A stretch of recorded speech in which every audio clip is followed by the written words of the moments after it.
नीरा गोपाल या 2 पुरस्कारांच्यासाठी जमलेल्या आपणा सर्वांचं मी अगदी मनापासून स्वागत करते. व्यासपीठावरती आज 2 माजी संमेलनाध्यक्ष आहेत. आज ते मराठीतले फार मोठे कलाकार, लेखक आणि आप्पांचे स्नेही या दोन्ही नात्यांनी इथे आलेले आहेत. प्राध्यापक राग जाधव हे आज अध्यक्ष आहेत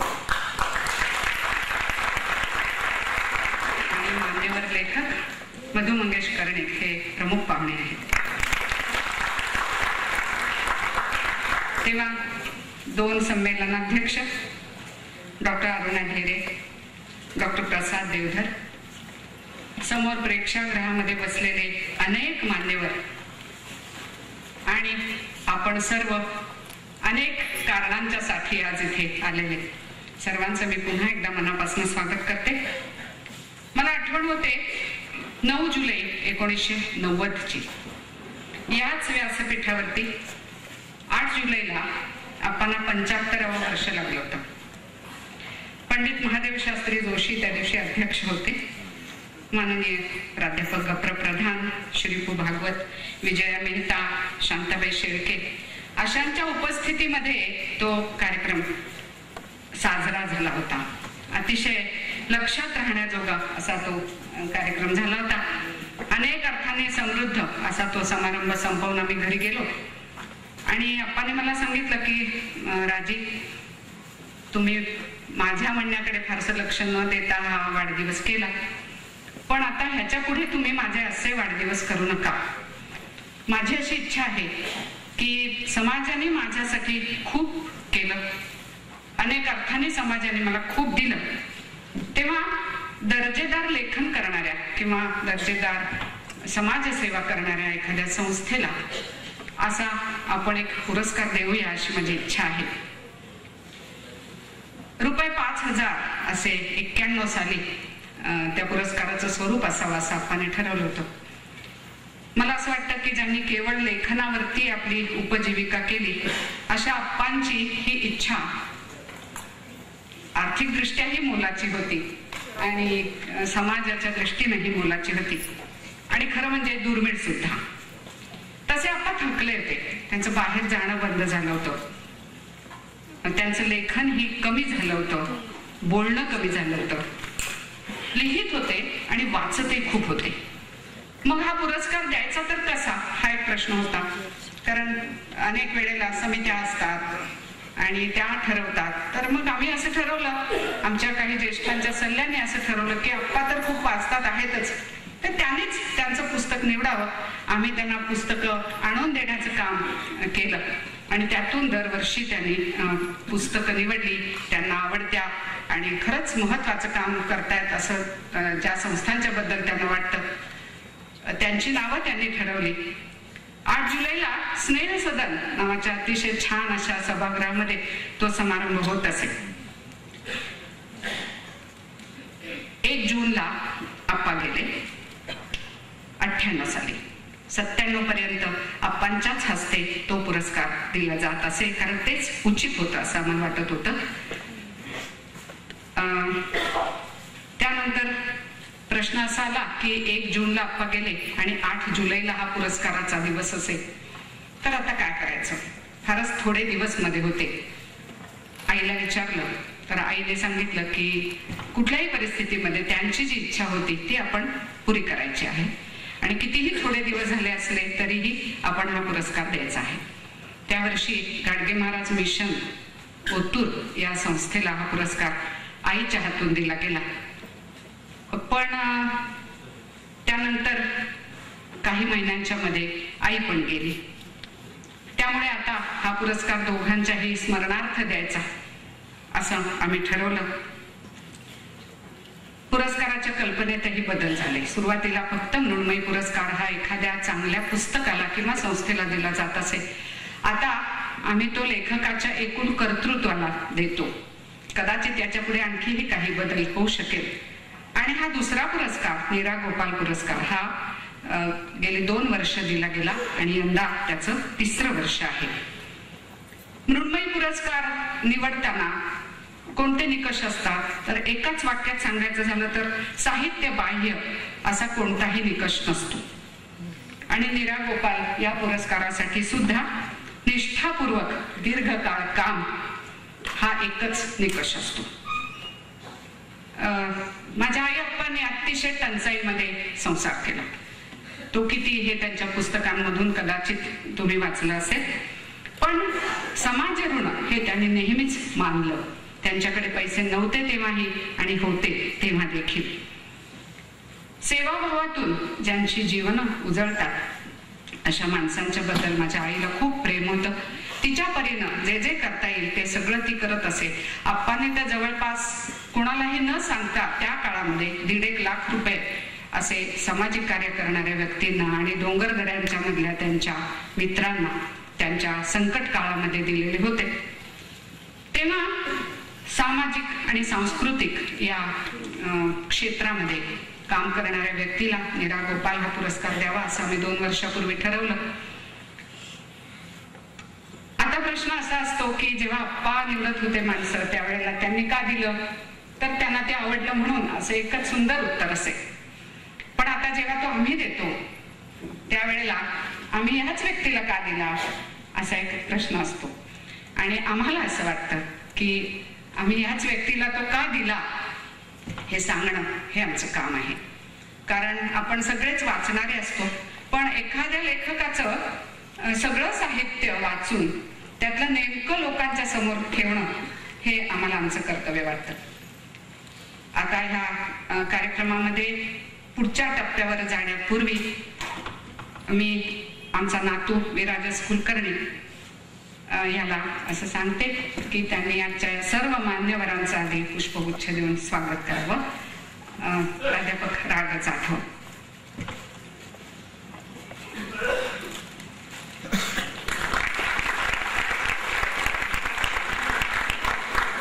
मधु मंगेश कर्णिक,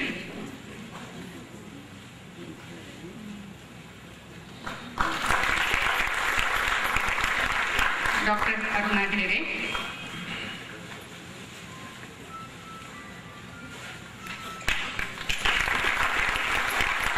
डॉक्टर प्रसाद देवधर.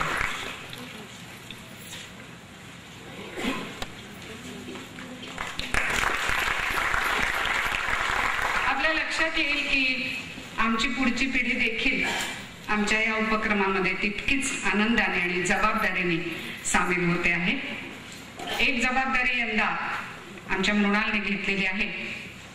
डॉक्टर अरुणा ढेरे यांची निवड करत असताना त्यांच्या साहित्यातलं उत्तम ते काय वेचता आलं त्याबद्दल मृणाल बोलणार आहे.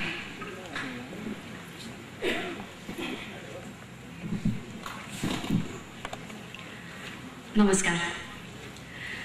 डॉक्टर अरुणा ढेरे आधुनिक साहित्यिकांमध्ये आपल्या चतुरस्र देखणीनं कविता, कथा, दीर्घकथा, ललित लेख, संशोधन, समीक्षा या सर्व साहित्य प्रकारात स्वतःच्या वेगळेपणाने एक सुंदर ठसा उमटवणाऱ्या लेखिका. आज आपण त्यांना मृण्मयी पुरस्काराने गौरवित आहोत. कवी आणि संशोधक आदरणीय श्री राजीव ढेरे उर्फ अण्णा ढेरे यांच्या सुविद्य कन्या ही यांची अतिशय प्राथमिक ओळख आहे असं मला वाटतं. मात्र रक्तातून, वारशातून आणि संस्कारातूनही घडलेलं हे सुघड व्यक्तिमत्व या ओळखीखेरीज कितीतरी आहे, किती आहे. वारसा, वाचन, संशोधन, प्रवास, जीवनानुभव या सर्वांसकट लेखनातून स्वतःला सातत्याने व्यक्त करण्याची ओढ ही यांच्या लेखनाची विशेषता आहे. थक्क व्हावं असं शैक्षणिक यश, EMRC मध्ये अध्यापक निर्माता म्हणून काम, भारतीय शिक्षण शास्त्र संस्थेमध्ये साहित्य विभाग प्रमुख, अनेक समित्यांवर महत्त्वपूर्ण जबाबदारी, प्रादेशिक साहित्य संमेलनांच्या अध्यक्षा म्हणून गौरव, याखेरीज प्रचंड पारितोषिकं आणि सन्मान त्यांना आजपर्यंत मिळाले. अरुणाताईंबद्दल बोलताना खरंच काय बोलू, कसं बोलू, कुठून सुरुवात करू आणि काय काय सांगू असं मला नक्कीच वाटत होतं. एकदा असंही वाटलं की त्यांची जी प्रचंड ग्रंथसंपदा आहे त्याची केवळ नावं घेतली आणि तुमच्याकडून मिळणारी दाद इथे स्वीकारली तरी सुद्धा माझं भाषण संपेल. अनेकांच्या मनामध्ये कृष्ण किनारामधल्या त्यांच्या राधा, कुंती, द्रौपदी बघता बघता फेर धरतील. कधी मूक कड आवरतील तर कधी थेट डोळ्यात बघत प्रश्न करतील. कधी त्यांच्या कवितेमधून जनाई भेटेल. वारा लौकिकाचा त्याने वस्त्रे उडविली सारी, वारा लौकिकाचा त्याने वस्त्रे उडविली सारी, लाज झाकायला माझी कोणी पुढे होत नाही. तुझ्या वाटेवर भेटे फक्त जनाईचे पाल, तुझ्या वाटेवर भेटे फक्त जनाईचे पाल, देह टाकून नाचणे मात्र मला येत नाही.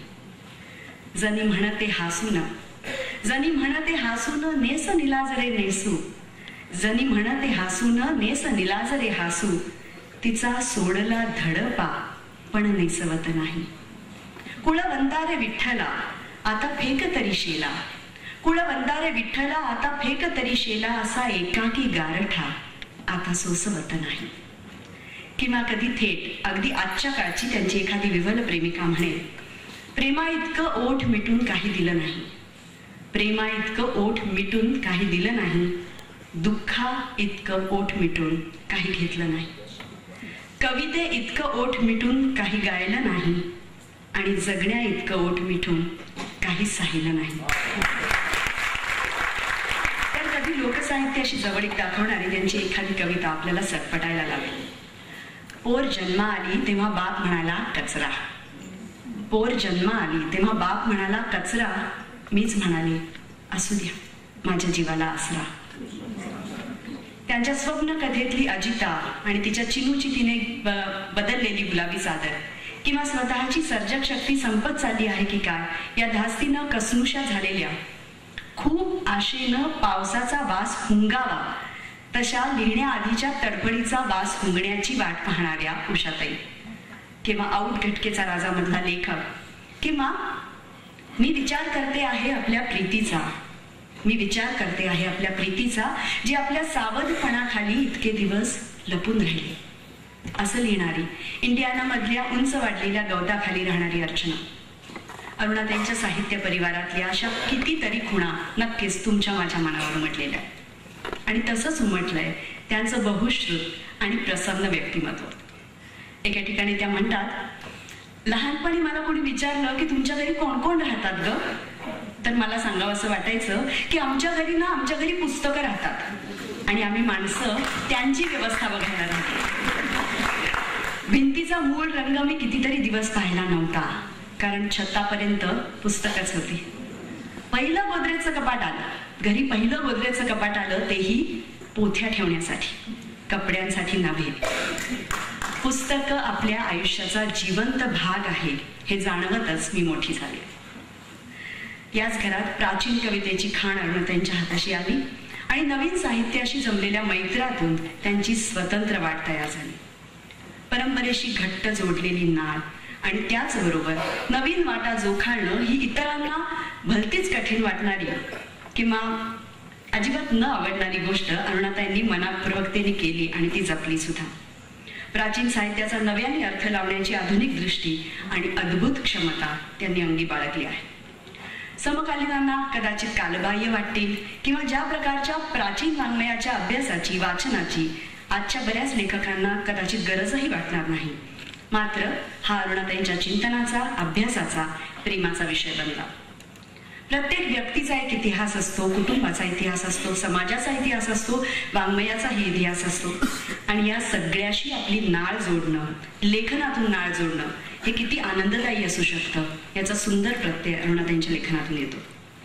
अरुणाताईंनी कृष्ण किनारामध्ये नोंदलंय, गुह्यम ब्रह्म तदिदम ब्रवीमि नाही मानुषा श्रेष्ठ तरीम हि किंचित. मी तुम्हाला हे गहन तत्व सांगतो की या जगात माणूसपणा एवढं गहन, माणूसपणा एवढं श्रेष्ठ असं काहीही नाही. आणि बहुतेक म्हणूनच माणसामाणसातले संबंध, स्त्री पुरुषातले संबंध, वेगवेगळ्या काळातले, वेगवेगळ्या क्षेत्रातले, वयांचे, खोलीचे, उथळ यांचा त्या अतिशय समर्थपणे वेध घेतात. या पुरस्काराच्या निमित्तानं त्यांच्या पुस्तकं चालली तेव्हा त्यांच्या पुस्तकांच्या अर्पण पत्रिका वाचल्या. त्याही किती छान आहेत बघा. कुठे त्या लिहितात, समजुती पलीकडे राहिलेल्या कितीतरी सुखदुःखांना. किंवा एका पुस्तकाची अर्पण पत्रिका अशी आहे, जगण्याचे आश्वासन देणाऱ्या सर्व नातेसंबंधांना. किंवा एका ठिकाणी म्हणतात, स्वतःतून निसटून गेलेल्या सर्व उत्कट क्षणांना. अरुणाताईंचं लिखाण या निमित्ताने परत एकदा वाचण्याची संधी मला मिळाली आणि त्या वाचनापैकी मला खरोखरच मनापासून खूप आवडलेलं, सर्वात जास्त आवडलेलं लिखाण म्हणजे GA आणि सुनीताबाईंच्या पत्रांना त्यांनी लिहिलेली प्रस्तावना आणि अर्थातच कृष्ण किनारा. GN सारखं गूढ, एकांत प्रिय आणि ज्यांना स्पर्श करणंही अशक्य असं व्यक्तित्व, आणि दुसरीकडे सुनीताबाईंसारख्या पुलंच्या पत्नी या वलयाबाहेरही कितीतरी असणाऱ्या प्रगल्भ रसिक, यांच्यातला पत्रव्यवहार हा मुळातच किती अवघड विषय. मात्र स्त्री पुरुष या चाकोरीबद्धतेतून त्यांचं मैत्र बाहेर काढून एक अप्रतिम सुहृद संबंध अत्यंत प्रगल्भपणे अरुणाताईंनी आपल्यासमोर उलगडलेला आहे. ओळी ओळीला दाद देण्यासारखी ही प्रस्तावना आपण सगळ्यांनी नक्कीच वाचली असेल. स्त्री पुरुष संबंध किंवा माणसा माणसांमधली नाती याही पेक्षा अरुणाताईंची लेखणी खरी बहरते ती स्त्री जीवनाबद्दल लिहिताना. कृष्ण किनाराचा उल्लेख मी केलाच. त्यातल्या कुंती, राधा, द्रौपदी या तर पुराणकालीन स्त्रिया आणि पुराणातल्या व्यक्तिरेखांमध्ये असते तशी माणसाला गुंतवून ठेवण्याची, भारून टाकण्याची मोठी ताकद या तीनही व्यक्तिरेखांमध्ये आहेच. मात्र अरुणाताई लिहितात त्या त्यांच्या बाई असण्याविषयी. त्यांच्या भव्य दिव्य कहाण्यांमधून शोधू पाहतात त्या त्यांच्या स्त्रीत्वाच्या खुणा. कृष्ण किनाराबद्दल बोलताना ते म्हणतात, पुराणातल्या अतिसुंदर झगमगी खाली अंधाराची अनेक तळघरं असतात. त्यात पुष्कळ मरून पडलेल्या बायका मी पाहिल्या. कुणाच्या गळ्याला देवत्वाचं नख लागलेलं, कुणी पातिव्रत्याचं विष प्यालेलं, कुणी निरागसतेचा कलंक लागून मेलेली, तर कुणी समाज पुरुषाच्या कठोर मिठीत घुसमटून गेलेली. काही झगडल्या, काही ताठ मानेनी जगल्या, काही अबोलपणाने सोसतच राहिल्या. या तळघरांमधून येणारा मृत्यूचा वास मला सतत अस्वस्थ करतो.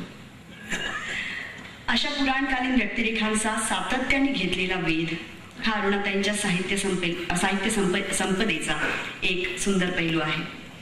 तसाच एक पैलू आहे संत स्त्रियांची चरित्रेही.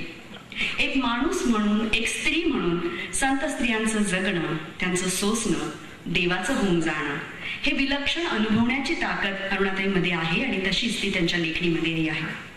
लोककथातून, लोकगीतांमधून त्यांनी या स्त्री सुक्तांची बीज त्यांना सापडतात आणि त्या बीजांना कमालीच्या समर्थपणे त्या फुलवत नेतात. एकूणच नव्या आणि जुन्या स्त्रीचं जगणं सर्वांगाने शोधण्याचा प्रयत्न करणारी ही आजच्या काळातली एक महत्वपूर्ण लेखिका आहे. अरुणाताईंचं एक अतिशय महत्वाचं सध्या हल्लीचं पुस्तक म्हणजे विस्मृती चित्र. संशोधनात्मक ललित गद्यातून 19व्या शतकातल्या विकासाला सामोऱ्या जाणाऱ्या पण असंख्य निर्बंधांना बाजूला ठेवून मोकळा श्वास घेऊन सामाजिक सेवेचं व्रत स्वीकारलेल्या स्त्रियांची मनोज्ञ ओळख, 20 स्त्रियांची ओळख अरुणाताईंनी करून दिली आहे. मला असं वाटतं की मराठी साहित्याच्या इतिहासात एक महत्वाचं लेखन म्हणून याची नक्कीच नोंद झाली असेल. एकूणच अरुणाताईंची बहुप्रसवा लेखणी साहित्याच्या किती अंगांना ताकदीने स्पर्श करते आहे. आपण त्यांना मुख्यत्वे ओळखतो ते कवयित्री म्हणून, मात्र मिळून साऱ्या जणी ते साधनातले लेख आणि मिथक आदिबंध ते सांज सावल्या मालिकेचे संवाद लेखन, आपल्या कथा, कविता, कादंबरी या सगळ्या बरोबरच इतकी विविधता अंगी बाळगणाऱ्या अरुणाताईंची लेखणीवरची सहज सुंदर आणि विद्वत्तापूर्ण पण वृक्ष न होणारी पकड हे आपल्याला थक्क करून सोडते. वैविध्य आणि गुणवत्ता याचं इतकं सहज सुंदर रसायन आज फार थोड्या लेखकांमध्ये बघायला मिळतं. अरुणाताईंचं विविध भाषांमधलं विपुल वाचन, संशोधन, त्यांच्या भाषेतलं लालित्य, लेखणीतली सहजता, त्यामुळे अनेक लोक त्यांना, माझ्या पिढीचे लोक त्यांना आजच्या शांताबाई शेळके म्हणून ओळखतात. मात्र मात्र शांताबाई शेळक्यांबरोबरच मला मात्र त्यांचं लेखन वाचताना इरावतीबाई आणि दुर्गाबाई भागवतांची आठवण झाल्याशिवाय. अशा विद्वान, रसिक, भावनांची नेटकी आंदोलनं रंगवणाऱ्या, जीवनाविषयीचं आपलं कुतूहल आणि आकलन वाढवण्यासाठी लेखनातून सतत अविरत स्वतःला व्यक्त करणाऱ्या आदरणीय लेखिका कवयित्रीला अर्थातच अनेक सन्मान, अनेक पुरस्कार मिळाले आहेत. पण आमची खात्री आहे आजचा मृण्मयी पुरस्कार त्या सानंद स्वीकारतील. त्यांनी एका कवितेत म्हटलंय, प्रेमाची तहान असो गळ्यात, प्रेमाची तहान असो गळ्यात आणि डोळ्यात पाऊस, हृदयाला हृदय भेटो संवादा करता, आत्मा मागत फिरणाऱ्या भणंग निराधार अर्थान नाही, आपले म्हणून जवळ घेऊ माझी कविता. अरुणाताईंचं हे पसायदान सफल संपूर्ण हो हीच इच्छा परमेश्वराकडे आजच्या दिवशी मागते.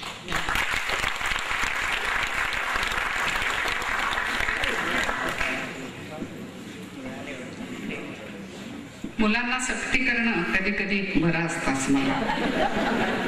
आई नको, आई नको, मी सूत्रसंचालन करते. चांगलं बोलली. आणि आता मी तिची आई नाहीये, आता मी फक्त श्रोता म्हणूनच हा अभिप्राय दिला, नाहीतर पुणेकरांना त्याचाही राग येतो. 2-2.5 महिन्यांच्या पूर्वी आम्ही कुडाळ जवळच्या झारापच्या परिसरामध्ये गेलो होतो. एक दिवस अचानक मी डॉक्टर प्रसाद देवधरांना फोन केला की आम्हाला जरा तिकडे यायचंय, आम्ही त्या भागात येणार आहोत. खोटं बोलले मी त्यावेळेला त्यांच्याशी. आम्ही त्या भागात येणार आहोत आणि तुमच्याकडे येऊ का, आम्ही तुमचं काम बघायला आवडेल आम्हाला. खरं म्हणजे आम्ही काही दुसऱ्या कामासाठी गेलो नव्हतो, आम्ही त्यांचंच काम बघायला गेलो होतो. कारण आम्हाला कळलं होतं की अतिशय चांगलं काम करणारं एक जोडपं या परिसरामध्ये राहत आहे. पाहताना सारखं वाटत होतं की आज आप्पा असते तर त्यांनी देवधरांच्या या कामावरती अतिशय लुब्ध होऊन नक्कीच एखादी कादंबरी लिहिली असती. डॉक्टर विजय देव आता डॉक्टर देवधरांच्या कामाबद्दल बोलतील. मंचावरील सर्व मान्यवर आणि उपस्थित रसिक, डॉक्टर प्रसाद देवधरांचं काम आम्ही दोघांनी मुद्दाम पाहिलं आणि त्याचं कारण असं की आमच्या कानावर त्यांच्या कार्याविषयी तिथे जाण्यापूर्वी बरंच काही आलं होतं. डॉक्टर प्रसाद देवधर म्हणजे सिंधुदुर्ग जिल्हा, अकेरी हे त्यांचं राहण्याचं ठिकाण, एक गाव, आणि झाराप हे त्यांचं कार्यक्षेत्राचा केंद्रबिंदू. हा भाग जो आहे त्यांच्या कार्याचा तो सावंतवाडी आणि कुडाळ या दरम्यान जो 17वा राष्ट्रीय महामार्ग जातो आणि त्या अंतरामध्ये दोन्ही बाजूला जी गावं येतात ती एकूण 10 गावं, म्हणजे झाराप अधिक 9 गावं, अशा 10 गावांमध्ये त्यांनी ग्रामविकासाचं अत्यंत भरीव कार्य हे गेली 10-12 वर्ष केलेलं आहे. तिथे गेल्यावर असं लक्षात आलं की हा सगळाच परिसर अतिशय सुटसुटीत आहे. म्हणजे तो राष्ट्रीय महामार्ग 17 तो जातो आणि त्याच्या आजूबाजूला जी गावं आहेत ती 10 गावं.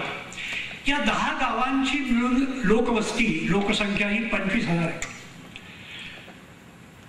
आणि साधारणपणे 10 ते 12 किलोमीटर चौरस किलोमीटर असं एक क्षेत्र आहे.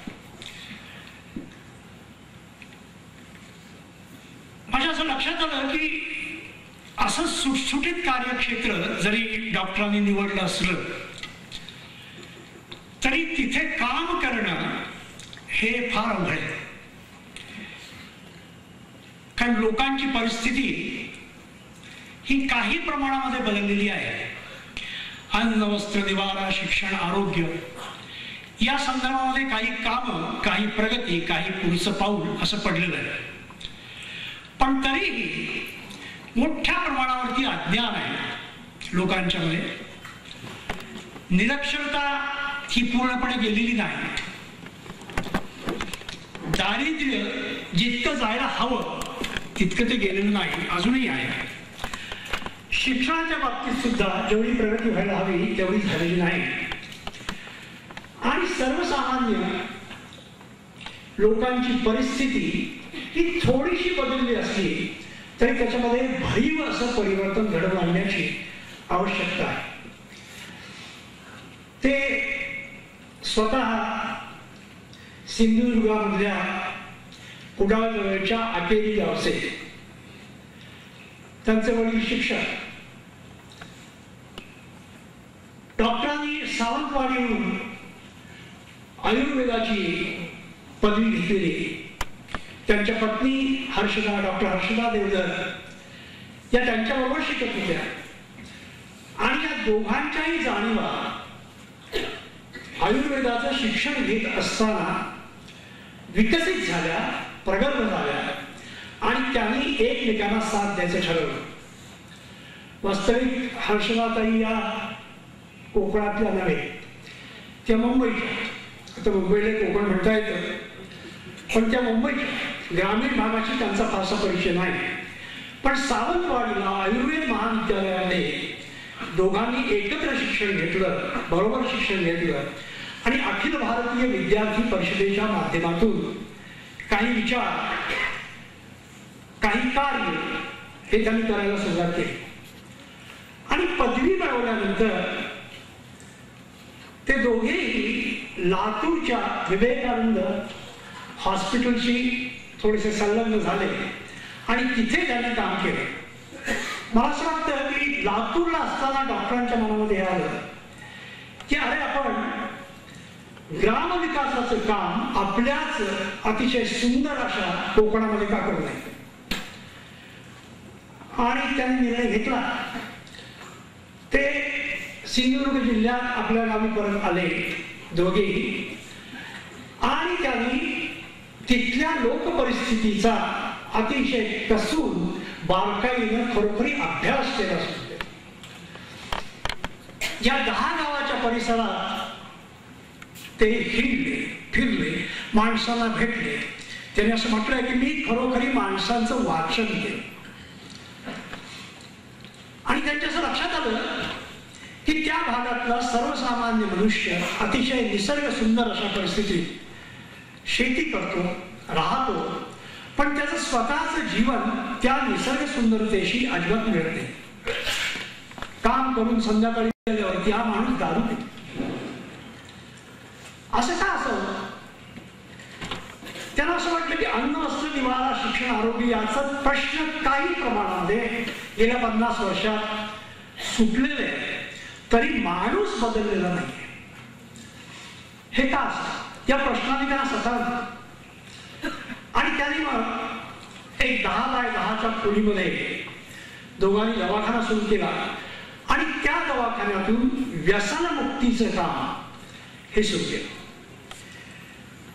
त्यांच्या असं लक्षात आलं की माणसाला, विशेषतः ग्रामीण भागातल्या माणसाला आपलं जीवन प्रतिष्ठेनं जगता आलं पाहिजे आणि ते येत नाहीये.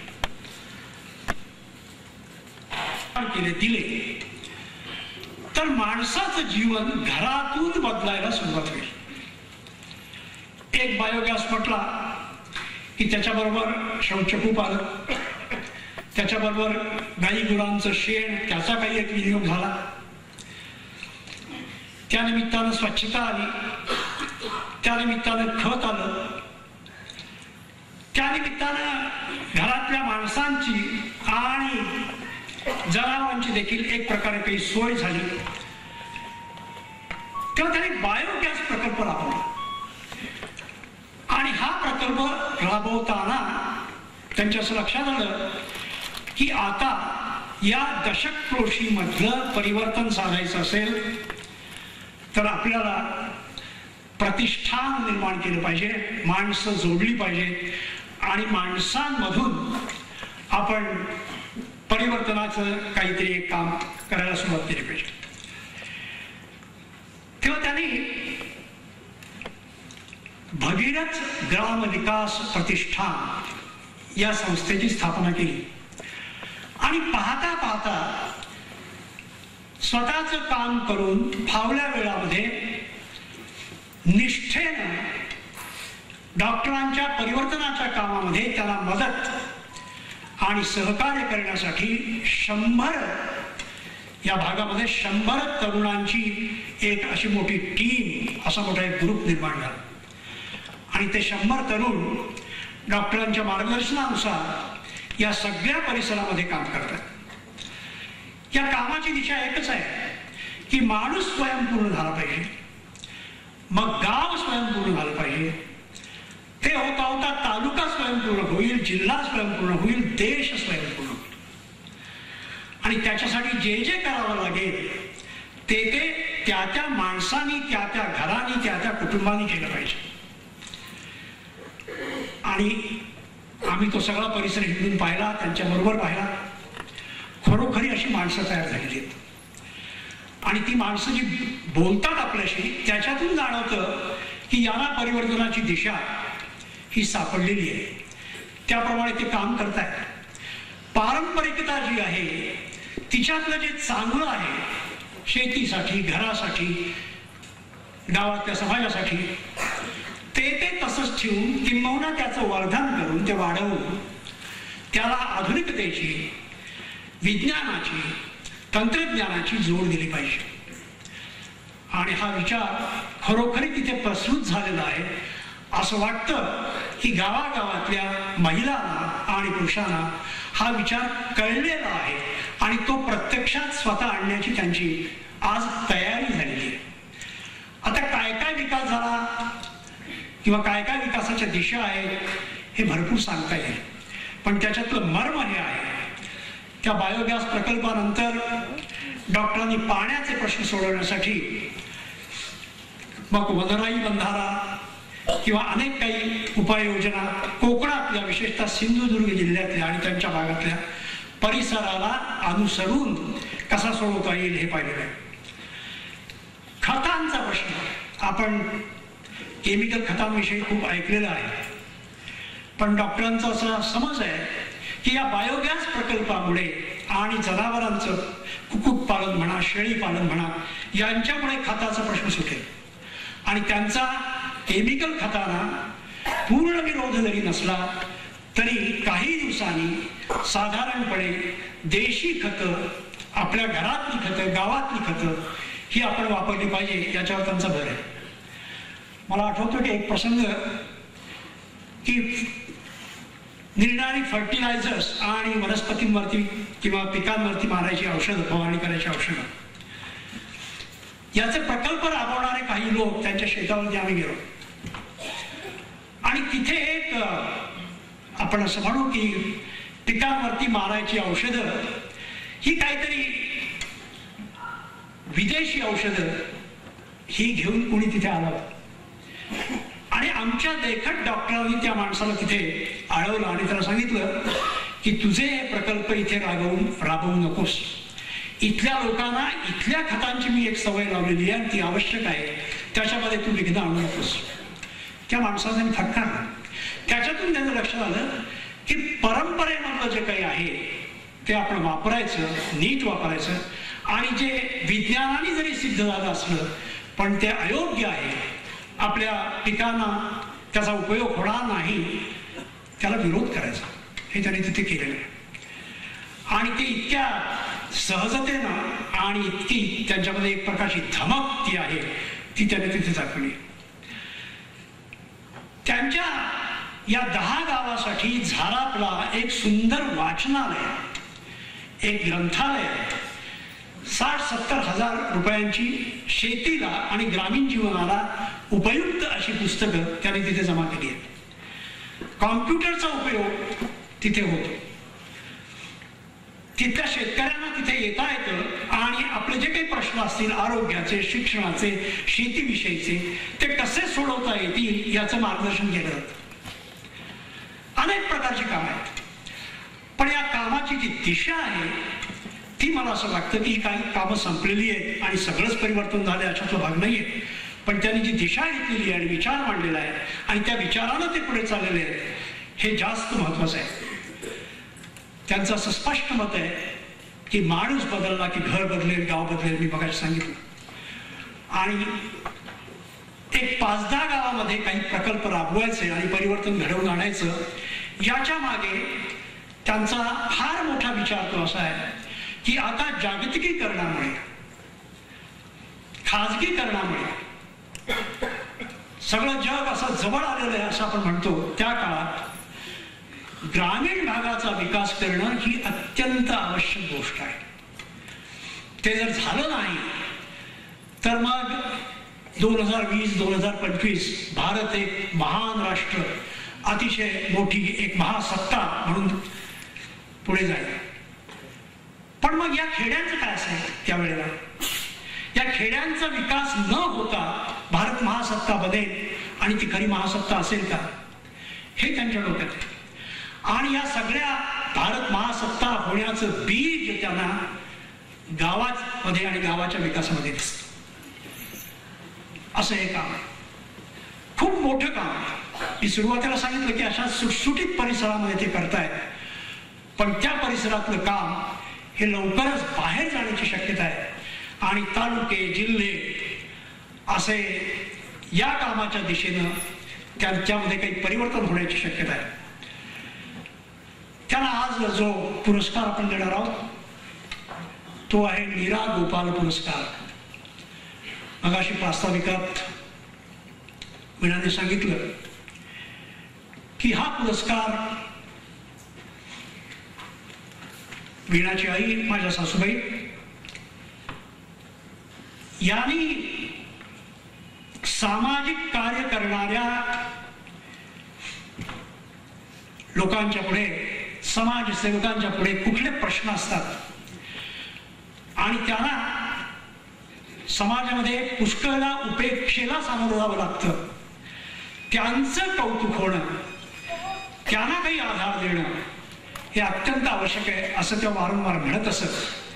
आणि त्याप्रमाणे हा नीरा गोपाल पुरस्कार गेल्या 2 वर्षापासून आम्ही देतो. पैकी तो सुरुवातीला गिरीश प्रभुणे यांना दिला 2 वर्षापूर्वी. गेल्या वर्षी तो राजमाचीला खूप काम करणारे मुकुंद गोंधळेकर यांना दिला. आणि मला सांगायला अत्यंत आनंद होतोय, आपल्या सर्वांना माहिती आहे की आज तो डॉक्टर प्रसाद देवधर आणि डॉक्टर हर्षदा देवधर, जरी या प्रतिष्ठानशी त्यांचा कागदावरचा संबंध नसला तरी आम्हाला माहिती आहे की डॉक्टरांच्या मागे त्या किती भक्कमपणे उभ्या आहेत आणि डॉक्टरांचं हे कार्य त्याही कशा पुढे नेत आहेत. तेव्हा डॉक्टर प्रसाद देवधरांचं मी या प्रसंगी अभिनंदन करतो. आणि त्यांच्याविषयी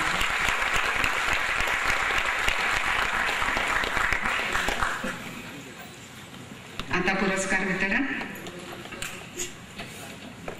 कोणताही साहित्यिक निकष लावला तरी त्यावर जिचं लेखन उतरेल. दिलेलं आहे ऑलरेडी.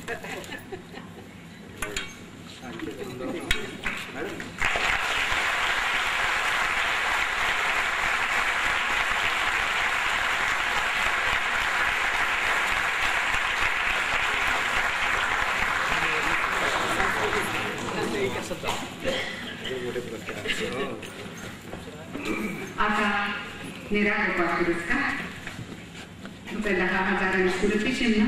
फक्त 1 मिनिट मी थांबणार आहे अशासाठी किंवा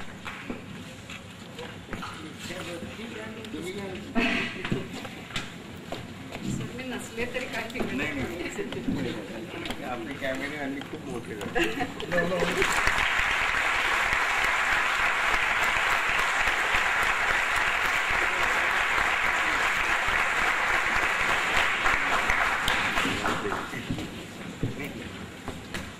हे दोन्ही पुरस्कार देताना स्मृतिचिन्ह काय असावं याचा खूप विचार केला होता. स्मृतिचिन्ह देताना सुद्धा काही प्रश्न निर्माण होतात. तसा एक गंभीर प्रश्न यंदाही निर्माण झाला होता त्या प्रश्नातून विवेक खतावकर या पुण्यातल्या एका सुविख्यात अशा कलाकारांनी आम्हाला मदतीचा हात दिला आणि त्यामुळे ते पुरस्कार दोन्ही आपल्या समोर आलेले आहेत. आमची वेळ आहे. मनोगत व्यक्त करताना एकीकडे भावना, दुसरीकडे बुद्धिमत्तेचा वापर करून जे मुद्दे मांडायचे असतात त्याचा विचार, आणि तिसरीकडे आपल्या सगळ्यांच्या साक्षीतून मिळणारा आनंद, या सगळ्याच गोष्टी असतात. सुरुवातीला मी अरुणा ढेरे यांना विनंती करते की त्यांनी त्यांचं मनोगत व्यक्त करावं. त्यानंतर मी मध्ये येणार नाही. त्यांच्या मनोगतानंतर लगेच डॉक्टर प्रसाद देवधर आपलं मनोगत व्यक्त करतील. व्यासपीठावरचे सगळे मान्यवर, खरं म्हणजे श्रोते हो, तुम्हाला सगळ्यांना आज जाणवत असेल की या पुरस्काराला उत्तर देणं माझ्यासाठी किती अवघड आहे. डॉक्टर म्हणजे राव जाधवांच्या सारखे प्रख्यात समीक्षक, मधुबाईंच्या सारखे सर्जनशील कसदार असे लेखक, दोघेही संमेलनाध्यक्ष आणि मराठी वाङ्मयाच्या क्षेत्रात ज्यांचं एक मोठं स्थान आहे, असे दोघेही जण व्यासपीठावर असताना काही बोलणं मला अवघड जात आहे. ज्या परिवाराशी माझा खूप माझ्या लहानपणापासून संबंध आहे, त्या देव कुटुंबाशी, वीणाशी मला औपचारिक बोलणं, ते सगळं बाजूला ठेवून हे पण खरं म्हणजे अवघड आहे, कठीणच आहे. आणि तिसरं म्हणजे अप्पांच्या सहवासात दीर्घकाळ असणारे, त्यांच्या सहवासाच्या कितीतरी चांगल्या आठवणी मनामध्ये असणारे असे अनेक जण समोर असताना मी त्याही बद्दल काय बोलणार, ह्याच्याबद्दलही मला खूप अवघड जाणार आहे सगळं. मी खूपच लहान होते तेव्हापासून अप्पा ओळखीचे झाले, आणि खरं म्हणजे लेखक अप्पा ओळखीचे होण्याआधी अर्थात इतकी मी लहान होते की माणूस अप्पाच, म्हणजे अप्पाच, नुसते अप्पाच ओळखीचे झाले. मनावरती अप्पांचे ठसे अनेक प्रकारचे उमटले. एक पहिला त्यांच्या देखणेपणाचा. इतका देखणा माणूस माझ्या लहानपणी मी खरंच अप्पाच्या रूपाने पहिल्यांदा पाहिला. आणि मग पुढे अनेक माणसं ज्या वेळेला परिचित होत गेली आणि आपली समज थोडी वाढत गेली, तेव्हा त्या रूपाच्या म्हणजे त्या देखणेपणाचं वेगळं वैशिष्ट्य सुद्धा लक्षात आलं की ते एका सात्विकाचं देखणेपण होतं, ज्याच्यामध्ये उथळपणाचा लवलेश नाही, ज्याच्यामध्ये रंगेलपणाचा वारा नाही, असे एक अतिशय सत्वशील अशा व्यक्तिमत्वाचं ते देखणेपण होतं. आणि त्याचं अप्रूप असणाऱ्या 2 पिढ्या माझ्या अवतीभोवती होत्या, त्यांच्यापैकी अनेकांचं अप्पा दैवत होते. आमच्या घरी साहित्याच्या प्रांतातली पुष्कळ मंडळी त्या काळामध्ये येत असत, आणि अप्पांचं वेगळेपण माझ्या लक्षात आणखी एका कारणाने राहिलं, ते त्यांच्या झपाटलेपणामुळे. म्हणजे ते चालायचे ते सुद्धा खांद्यावर शब्द मडकवून झपाझपा चालत यायचे. आताही कधी कधी वीणाच्या खांद्यावरती झोळी लटकताना पाहिजे की बरं वाटतं. अप्पांसारखं गप्पांचं मध्ये रंगले की ते झपाटले, पण आमच्या अण्णांमध्येही होतं. त्यामुळे त्या ज्या भान विसरून चाललेल्या गप्पा होत्या, आज असं वाटतं की स्वरूपानंदांची फार छान ओवी आहे, भावया वस्तूची प्राप्ती. वस्तू म्हणजे ब्रह्मवस्तू, स्वरूपानंदांची असल्यामुळे त्यांनी म्हटले, भावया वस्तूची प्राप्ती साधक साधना करीती, परिते वस्तू आहुती साधकाचीच मागे. तेव्हा त्या साधनेमध्ये स्वतःची आहुती दिल्याशिवाय नाहीच मिळत आपल्याला जे हवंय ते. आणि ही माणसं अशी झपाटलेली होती की त्यांनी स्वतःचं सगळं त्याला देऊनच टाकलेलं होतं. ते कसं, याची एक छान आठवण, छान म्हणजे ती परिस्थिती छान नव्हती, पण ते झपाटले पण फार छान होतं. त्याची आठवण मला सांगावीशी वाटते. मी लहान होते, पण ती पुढे अण्णांनी आम्हाला अनेक वेळेला सांगितलेली की पानशेतचं धरण कुठलं, त्यावेळेला मी अगदी 3-3.5 वर्षांची होते, आणि आमचा आधीच काड्याबोड्यांचं असलेलं सगळं घर हे वाहून गेलं पुरामध्ये. नदीच्या काठावरच आम्ही होतो, आणि अगदी आमच्या नात्यातलं म्हणावं असं एक मानलेलं घर जिथे होतं, त्यांच्याकडे आम्ही सगळेच्या सगळे राहायला गेलो होतो.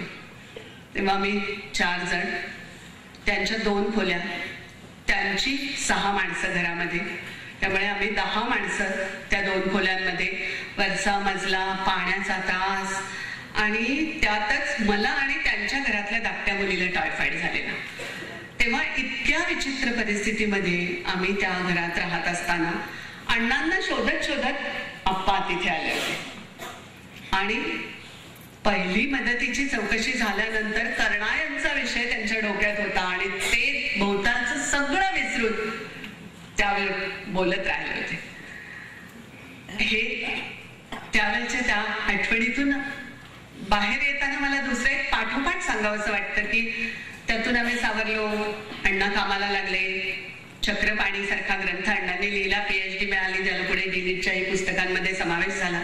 त्याच्यामध्ये अण्णांनी हरिश्चंद्रगडाच्या सगळ्या सांस्कृतिक महत्वाचा उलगडा केलेला होता. आणि आप्पांचं अर्थातच गडांवर आणि हरिश्चंद्रगडावरही उदंड प्रेम, सगळा परिसर त्यांनी पिंजून काढलेला.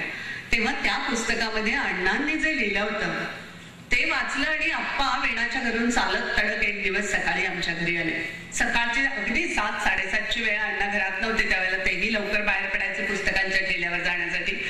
तेव्हा अण्णा घरात नव्हते, आप्पा आले आणि आईला विचारलं, देव कुठे आहेत? स्वयंपाकघरात जिथे देव होते तिथे आले. त्यांनी पाकिट तिथे ठेवलं आणि चालते झाले. नंतर अण्णा आल्यावर त्यांनी पाहिलं तेव्हा त्याच्यामध्ये आप्पांनी त्यांना लिहिलं होतं की एकदा वाचून समाधान झालं नाही, तुमचं चक्रपाणी 3-3दा वाचलं. हरिश्चंद्रगडाच्या महत्वाचा तुम्ही केलेला उलगडा थक्क करणारा आहे. सोबत एक छोटीशी भेट ठेवतो आहे, स्वीकारा. आणि त्या पाकिटात 77-78 साली 1000 रुपये आप्पाने ठेवले होते. वीणाने सुरुवातीलाच म्हटलं की आमची ही परिस्थिती अशीच होती. आप्पा काही धनवंत नव्हते एवढे पैसे द्यायला, पण सगळी श्रीमंती नेहमीच कुठे पैशांनी ठरणारी असते. आप्पांच्यामुळे हे जसं कळलं तशी आणखी एक गोष्ट कळली. आप्पा भरपूर भटकणारे. त्यांना जे डोळ्यांनी दिसायचं ते इतरांना त्यांनी इतकं भरभरून दाखवलेलं आहे की त्यांच्या बरोबर गड किल्ल्यांवर आणि इतर ठिकाणी फिरत फिरत समृद्ध झालेली अनेक माणसं आज आपल्या अवतीभोवती आहेत. तेव्हा मला पुष्कळदा असं वाटतं की प्रवास करतो आपण तेव्हा आपण पैसे जे खर्च करतो ना ते खरं म्हणजे आपल्या अन्न वस्त्र निवाऱ्याच्या भौतिक गरजांसाठीच करतो. तिथे आपल्याला जेवण खाण आणि हॉटेल याच्यासाठीच आपला पैसा खर्च होतो. जे खरं मौलिक प्रवासात मिळतं ते तर फुकटच असतं. निसर्ग हा तुमच्या समोर जो येतो, तुमच्या समोर जे इतिहासाचे अतिशय सुंदर अंश येतात, वास्तू येतात, हे सगळं, खुली हवा येते, हे सगळं तर फुकटच मिळतं तुम्हाला. तेव्हा ह्याच्याकडे पाहण्याची जी एक दृष्टी असते ती जशी अण्णांच्याकडून तशी आप्पांच्याकडूनही मला मिळाली.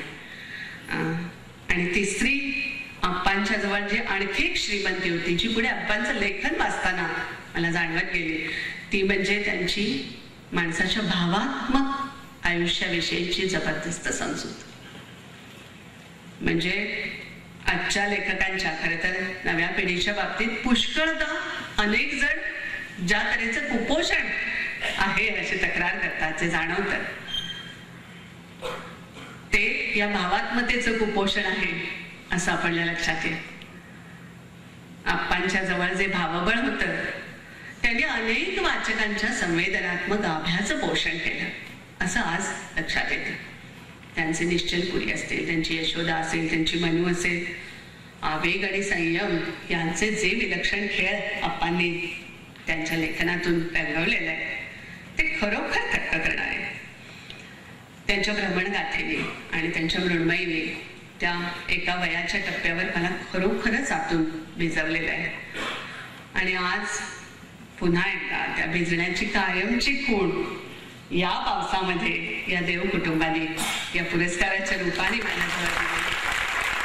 त्यामुळे खरंच मी आतून खूप सुखावले आहे आणि भिजले पण आहे.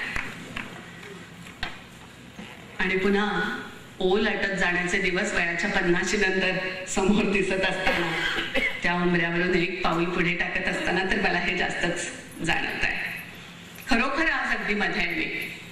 म्हणजे मध्यधारेला लागली असं म्हणूया का, की ज्याच्यामध्ये कुठलाच काठ जवळ नाही. माझं सगळं लेखन हे वर्तमानातल्या मधल्या पिढीचं लेखन आहे आणि हे माझं सुदैव आहे असं मी मानते. आम्हाला पाय टेकायला एक जमीन आहे. इतिहास नाकारणाऱ्या पिढीमध्ये आम्ही जन्मलो नाही. मला तर घरातूनच इतिहास आणि संस्कृतीची अतिशय समृद्ध अशी ओळख मिळालेली. तशी प्रत्येक लिहिणाऱ्याची त्याची मुळं पसरण्याची म्हणून एक जमीन असते. म्हणजे वडिलोपार्जित शेत जमिनीचा तुकडा मिळावा तशी. खरं सांगते की मला खूप तृप्त आणि खूप आश्वासक असं लहानपण मिळालं. अभाव होते का? होते, खूप होते. पण त्यांची आठवण आज कधी सुद्धा हाय हाय करत आली नाही, येत नाही. म्हणजे घरातल्या वडीलधाऱ्यांना सोसण्याने कसं मोठं केलं, माणसांशी बांधून घातलं, ओल्या मनाचं केलं, याच्यासाठी ती कधी कधी येते. आणि कधी कधी अंगावर काटा आणणारा भोगवटा ज्यांच्या आयुष्यामध्ये आला तो पाहताना लाज वाटताना कधी कधी येते. किंवा देवधरांसारख्या अनेकांची मोठी कामं पाहताना येते. एरवी मला आठवते ती घरातली प्रेमाची, पुस्तकांची आणि प्रेरणांची समृद्धी. म्हणजे माझे वडील आणि आत्या हे पुण्यामध्ये ज्या वेळेला आले त्यावेळेला अतिशय निर्धन आणि आईबापांविना पोरके अशा अवस्थेमध्ये आले. पण माझ्या सुदैवाने मला त्यांनी एक अतिशय कसदार असा जमिनीचा तुकडा दिला. संस्कृतीची सत्वशीलता ओळखीची होणं ही खूप मोठी गोष्ट असते. म्हणजे मला असं वाटतं की संस्कृती ही काही पावनकशी सोन्यासारखी शुद्ध गोष्ट नाही. त्याच्यामध्ये पुष्कळ भरड, निरुपयोगी, अन्यायकारक, टाकाऊ किंवा भेडकस असं खूप असतं. पण त्याची जाणीव होण्याआधी तिची सामर्थ्य लक्षात येणं, तिच्याशी आपला एक बांधलेपण असणं आणि त्याच्या सत्वशीलतेमध्ये आपली मुळं खुपसता येणं ही गोष्ट माझ्यासाठी खूप मोठी होती. आणि तिचं सुंदरपण माहीत होणं ही गोष्टही खूप मोठी होती.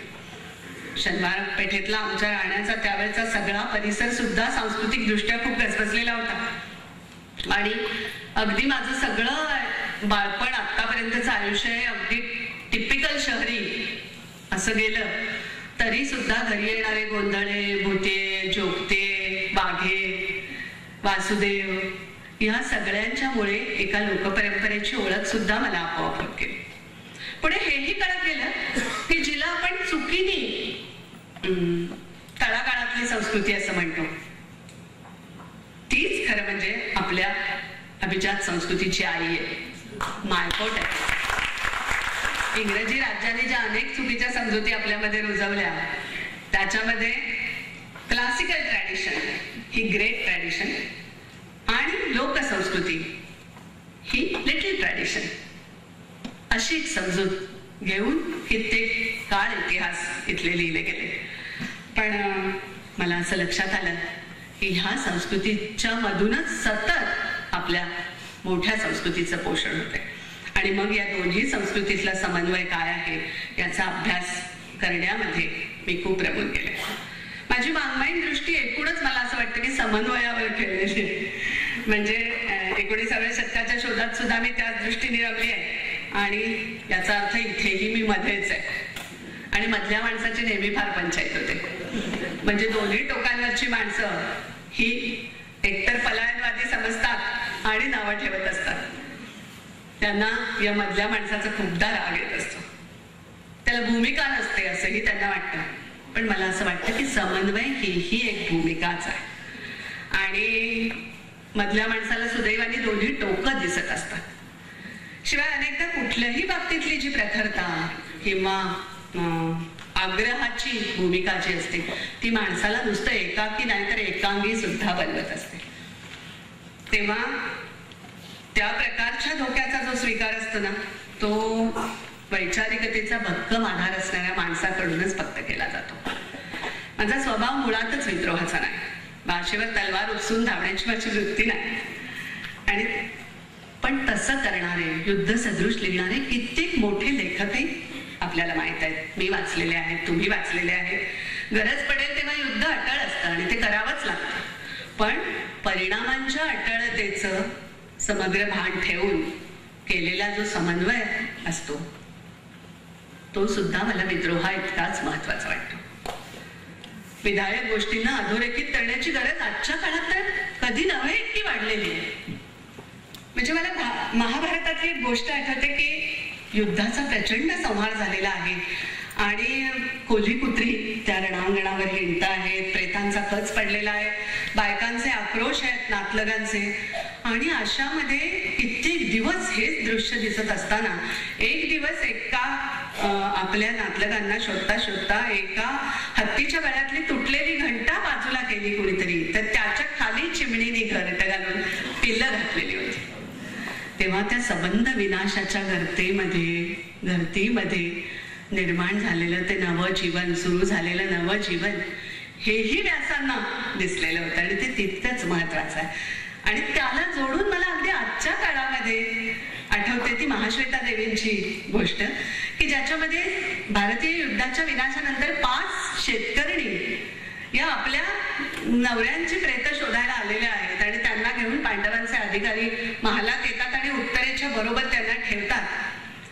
त्यावेळेला त्या तिथे काही काळ राहतात, पण ज्या वेळेला पावसाचे ढग जमा होतात तेव्हा ते म्हणतात की नवरे नाही सापडले, शेतीची कामं सुरू झालेली आहेत आणि आमची मुलं बाळ घरी आहेत, दोन्हीच्या साठी आम्हाला जायला पाहिजे.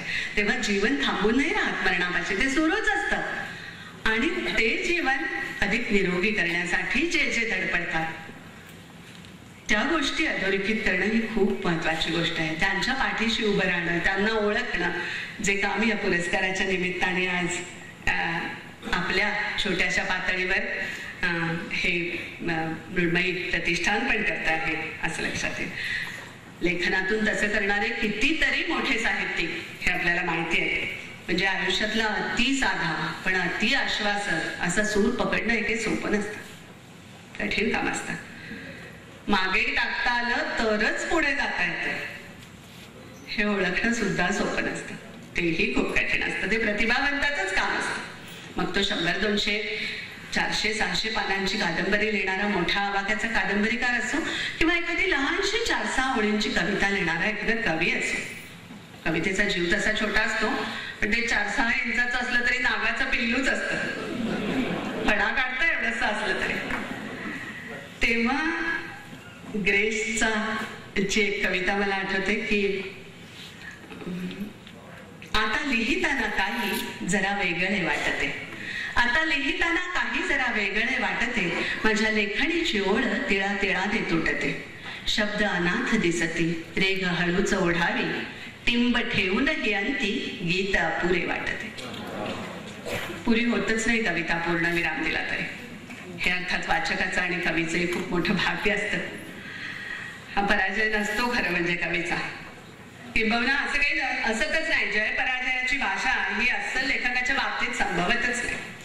महाभारतासारखा सगळ्या मानवी जगण्याचा सार शोधू पाहणारा, सगळं मंथन करणारा, एवढ्या मोठ्या प्रचंड आवाक्याचा प्रतिभावंत असलेला व्यासांसारखा महर्षी ज्या वेळेला असं म्हणतो की मी दोन्ही हात वर उभारून ओरडतो आहे, आक्रोश करतो आहे, नचतश्चित शृणोति माम, कोणी माझं ऐकत नाहीये, तेव्हा काय व्यासांचा पराभव म्हणायचा का?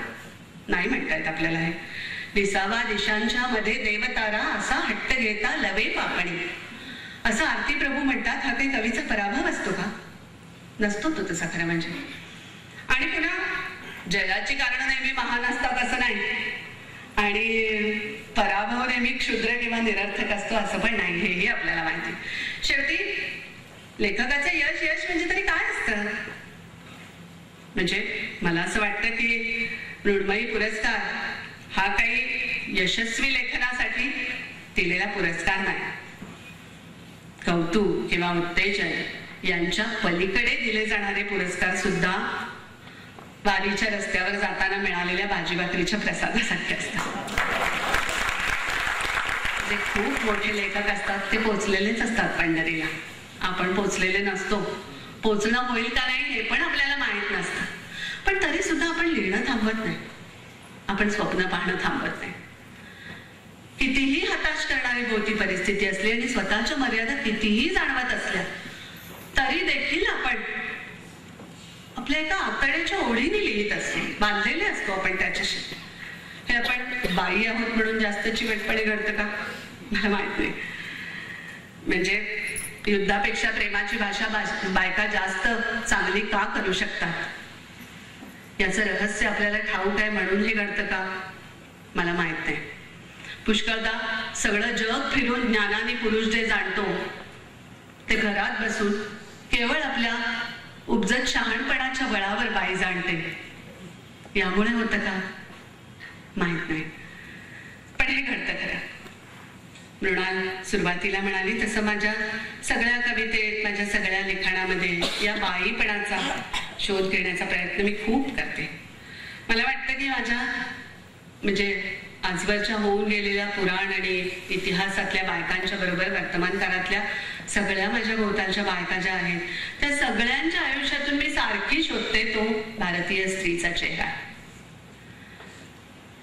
माहित नाही जगातल्या इतर बायकांच्या तुलनेमध्ये ती तशी मला द्रोही किंवा धाडसी अशी दिसत नाही, पण ती खूप खंबीर आहे.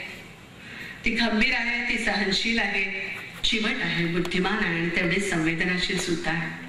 तिची मुळं ही पुरुषासारखी चटकन उखडली जात नाही, मोडून पडत नाही. म्हणजे खूप मोठ्या वाताहतीनंतर सुद्धा जगण्याचे सूक्ष्म संदर्भ तिला शोधता येतात आणि त्या एवढ्याशा गोष्टीवरती तिला आयुष्यात पुन्हा उभं राहता येतं, नवी उभारणी तिला करता येते. संजीवनीबाईंची फार छान छोटीशी कविता आहे. मी माझं भाषण संपवता त्याच्याकडे येते. त्यांची कविता अशी आहे की भर उन्हात एक छाया, ओलाव्याचा एकच क्षण, काळ्या रात्री एक तारा, मनाजोगत एक मन. अशा एक तारीवरती जीवन गाणं गाता येतं, अशा एक तारीवरती जीवन गाणं गाता येतं, फक्त एवढ्या पाथेयावर तडी पार होता येतं. अशा एवढ्याशा पाथेयाला एवढं मोठं करून तडीपार होणारी बाई मला मृण्मयीमध्ये सुद्धा भेटलेली आहे. म्हणून तिच्या नावाचा हा पुरस्कार. म्हणजे अशा सगळ्या खंबीर शहाण्या सोसणाऱ्या बायकांना वीणाच्या हातासकट माझ्या हातात दिलेला एक कौतुकाचा प्रेमाचा हात आहे असं मला वाटतं. आणि तो हात हातात घेत असताना आप्पाही त्याकडे कौतुकाने बघतात असं सुद्धा मला वाटतं. आणखी काय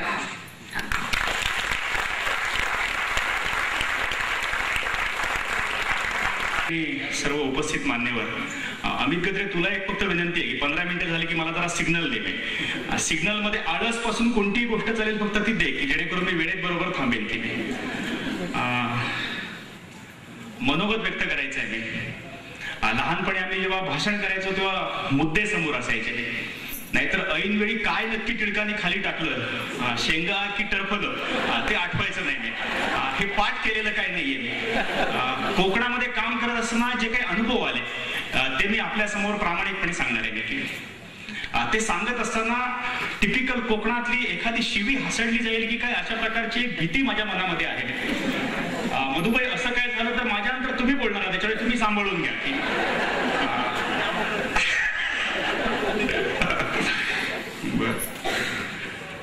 हा पुरस्कार वैयक्तिक पुरस्कार जरी असला तरी हा भगीरथ ग्रामविकास प्रतिष्ठानचे जे कार्यकर्ते काम करतायत त्या सगळ्या कार्यकर्त्यांचा पुरस्कार आहे.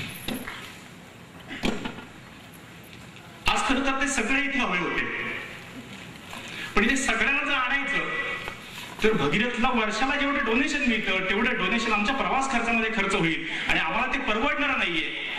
कारण त्याच्यात आमची 50 मुलांची शिक्षण पुरी होतील. मी आज येताना सगळ्या कार्यकर्त्यांना सांगून आले की प्रवास खर्चात पैसे फुकट घालूया नको. वैयक्तिक मिळालेल्या पुरस्काराचे 10,000 रुपये भगीरथच्या अकाउंट मध्ये जमा करूया आणि ह्या पुरस्कारातून आम्ही 4 मुलांचं शिक्षण पुरं करतो. सगळी नाटकं आणता येतात, पैशाचं नाटक आणता येत नाही, बाकी सगळी नाटकं आणता येतात. आणि दवाखाना हा विषय असा आहे की तिथे माणूस खरं तर नागडा होऊन येतो. सगळं मनातली दुःख तो सांगत असतो. वकिलालाही तो दुःख सांगतो, डॉक्टरलाही तो दुःख सांगतो, पण 2 कोटामध्ये फरक आहे. एकाचा कोट काळा आहे आणि एकाचा कोट पांढरा आहे. त्याची दुःख ऐकताना जो कार्यकर्ता असतो तो सदैव अस्वस्थ होत असतो. असे अस्वस्थ होणारे प्रसंग दवाखान्यामध्ये वारंवार येत असतात. प्रत्येक डॉक्टरच्या आयुष्यामध्ये अस्वस्थ येणारे प्रसंग येत असतात. कुठच्या तरी डॉक्टर कुठच्या तरी सन्मान्य क्लबचा सदस्य होत असेल, थोड्याशा समाज विकासाच्या गप्पा होत असतील, भूकंप झाल्यानंतर घरातले जुने झालेले नको असलेले कपडे आणि ब्लँकेटने भूकंपग्रस्तांना द्यायचे, ही मला असं वाटतं गरिबांची क्रूर चेष्टा आहे. मी दोन्ही भूकंप खूप जवळून बघितले. गुजरातचा भूकंप बघितलाय, लातूरचा भूकंप बघितलाय. त्या भूकंपामध्ये माझी एक गोष्ट लक्षात आली, भारताची सगळ्यात मोठी ताकद जर काय असेल तर भारतातला सर्वसामान्य माणूस ही आमची मोठी ताकद आहे, की ज्याने आयुष्यात कधी दमडीचा भ्रष्टाचार केला नाही, आयुष्यात कधी इकडचं तिकडे काय केलं नाहीये, तो सामान्य मनुष्य ही आमची ताकद आहे. आणि मला असं वाटतं भगीरथ ग्राम विकास प्रतिष्ठानकडे असे 25,000 सामान्य माणूस आमच्या झारापच्या आजूबाजूच्या 10 गावामध्ये आहेत.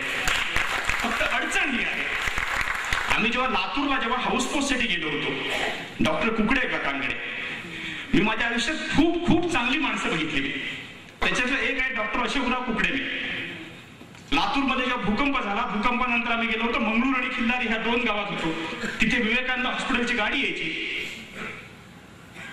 आणि मी जेव्हा doctor Ashok Kukade house post करायला गेलो होतो तेव्हा मला एक प्रसंग आठवते. मंगळूर खिल्लारी हा भागातले काही लोक नुसतं कुकडे एकांचं केबिन उघडायचे, त्यांना बघायचे आणि निघून जायचे. मला समजायचं नाही कशासाठी येत आहेत ते लोक, नुसतं बघायचे निघून जायचे. मला एक दिवस राहावं, मी विचारलं होतं बाबा एवढ्या लांब तू आली असं नुसतं काकाला बघण्यासाठी आली का? तिनं मला जे उत्तर जे दिलंय ते उत्तर मी कधी विसरू शकणार नाही, कारण ते सामान्य माणसाचं उत्तर आहे. तिनं उत्तर दिलंय, काका आमच्यासाठी देव आहे. भूकंप झाल्यानंतर पहिलं जर कोण आलं असेल तर काका आला होता. मला असं वाटतं डॉक्टर म्हणला काका आणि मामा जेव्हा जागा होतो तेव्हा भगीरथ ग्राम विकास प्रतिष्ठान सुरू होतं. डॉक्टर म्हणला डॉक्टर जेव्हा जागा असतो तेव्हा भगीरथ ग्राम विकास प्रतिष्ठान सुरू होत नाही, क्लब सुरू होतो. भगीरथ ग्राम विकास प्रतिष्ठान जे आहे ते घामाचं काम करण्याचं काम आहे. ज्यांना आपली मान द्यायची आहे त्यांनी भगीरथ ग्राम विकास प्रतिष्ठानकडे यावं. मुंबईमध्ये एक दिवस मी असं भाषण केल्यानंतर मला 2-3 लोक भेटी माळवले, आम्हाला काहीतरी करायचंय. म्हटलं आत्ता 10:30ची गाडी आहे माझी कोकण कन्यामध्ये, येतोच तर चल. आपल्यापैकी कुणाला जर असं वाटलं तर आज जाताना आमच्याकडे 2 सीट रिकाम आहे, डॉक्टर मिलिंद कुलकर्णी बरोबर आहे, येऊ शकता आपण. मला असं वाटतं पुढच्या काळामध्ये शिकलेल्या लोकांनी सामाजिक कामामध्ये उतरलं पाहिजे. सामाजिक काम हे आता नुसत्या भावनिक टप्प्याचं काम राहिलेलं नाहीये, त्याला एक सायंटिफिक बेस पाहिजे, त्याला लॉजिक पाहिजे, त्याला लॉंग टर्म दृष्टिकोन पाहिजे. आम्ही भगीरथ ग्राम विकास प्रतिष्ठान म्हणून जेव्हा झारापच्या आजूबाजूला काम करायचं ठरवलं तेव्हा आम्ही आमच्या गावाचा बेसलाईन डाटा जमा केला होता. मी तुम्हाला अस्वस्थ करणारा एक प्रसंग सांगतो, मग त्या बेसलाईन डाटाकडे येतो. मी तेव्हा व्हिजिट करायचो. कोकणामध्ये व्हिजिट ही खूप मोठी गोष्ट असते. म्हणजे आम्ही दिवसाला समजा ठरवलं तर 10 ते 12 व्हिजिट सहजासहजी होतात. आणि एक व्हिजिट म्हणजे 100-150 रुपयाच्या खाली नाही. त्याच्यामुळे प्रॅक्टिस जेव्हा आम्ही करत होतो ना तेव्हा महिन्याकाठी एक 17-18 हजार रुपये जमले की काय कौतुक वाटायचं माहितीये, की 17-18 हजार रुपये आपल्या अकलेची किंमत. नंतर तंत्र लक्षात आलं ही आमची अकलेची किंमत नाहीये, ही आमच्या हमालकीची किंमत आहे. आम्ही अक्कल वापरतच नाही होत. आणि खरं सांगू जनरल प्रॅक्टिस मध्ये अक्कल वापरावीच लागत नाही. आमच्याकडे कितीतरी पेशंट सगळ्यात शेवटी मधुबाई थांबलेले असतात. हर्षदाचा दवाखाना सांभाळते तेव्हा सगळ्यात शेवटी नाही, आमका सगळ्यात शेवटी तपासूचा असा. सगळे पेशंट येऊन गेल्यानंतर ते येतात आणि काय बोलतात हो, त्यांच्या घरातली जी दुःख असतात ती डॉक्टरकडे बोलतात. मला असं वाटतं डॉक्टर म्हणून आम्ही ऐकून घेतो ही खूप चांगली गोष्ट आहे, पण समाज म्हणून हे ऐकून घेण्याची यंत्रणा कुठेतरी बिघडत चालली आहे की काय, हा खूप महत्वाचा आणि गंभीर विषय आहे. आणि मला असं वाटतं भगीरथ ग्राम विकास प्रतिष्ठानचं काम जर काय असेल तर ह्या माणसाला जे काही सांगायचं आहे ना ते सांगण्याची यंत्रणा उभी करणं, ती यंत्रणा उभी आम्ही करतो. बायोगॅस, कोंबडी, शेळी हे मी तुम्हाला सांगणार आहे की काय काय केलं, भौतिक उद्दिष्ट काय काय केले, काय काय गमती जमती केल्या ते मी तुम्हाला सांगणार आहे. आजच्या लोकसत्तामध्ये एक लेख आहे, आपण तो वाचा, अभिमन्यू लोंढेने लिहिलेला आहे. मला पत्रकारांबद्दल वाईट बोलायचं नाही, खूप चांगलं बोलायचं आहे. पण हे पत्रकार लोक जे आहेत ना ते सामाजिक कार्यकर्त्याला इनिशियल फेज मध्ये रिस्पेक्ट वगैरे देत नाही ना, बाप दाखवल्याशिवाय कोणी श्राद्ध घालत नाही. आपल्याकडे जी खूप गडबड आहे, पत्रकारांना सुद्धा मिरॅकल दाखवावा लागतो, त्याच्याशिवाय ते मानत नाही. जेव्हा एखाद्या चांगल्या सामाजिक कामाची बातमी हेडलाईन मध्ये येईल तो खरा सोन्याचा क्षण असेल. ते क्षण लवकरात लवकर येऊ. कारण सामान्य मनुष्य पेपर वाचतो, निराश होतो, म्हणतो की काय खरा नाही बाबल्याचा होता, ह्या सगळा फुकट गेलेला असा. हे शिकले लोक पैसे खातेले, कारण उघडून बघितल्यानंतर काय काय असतं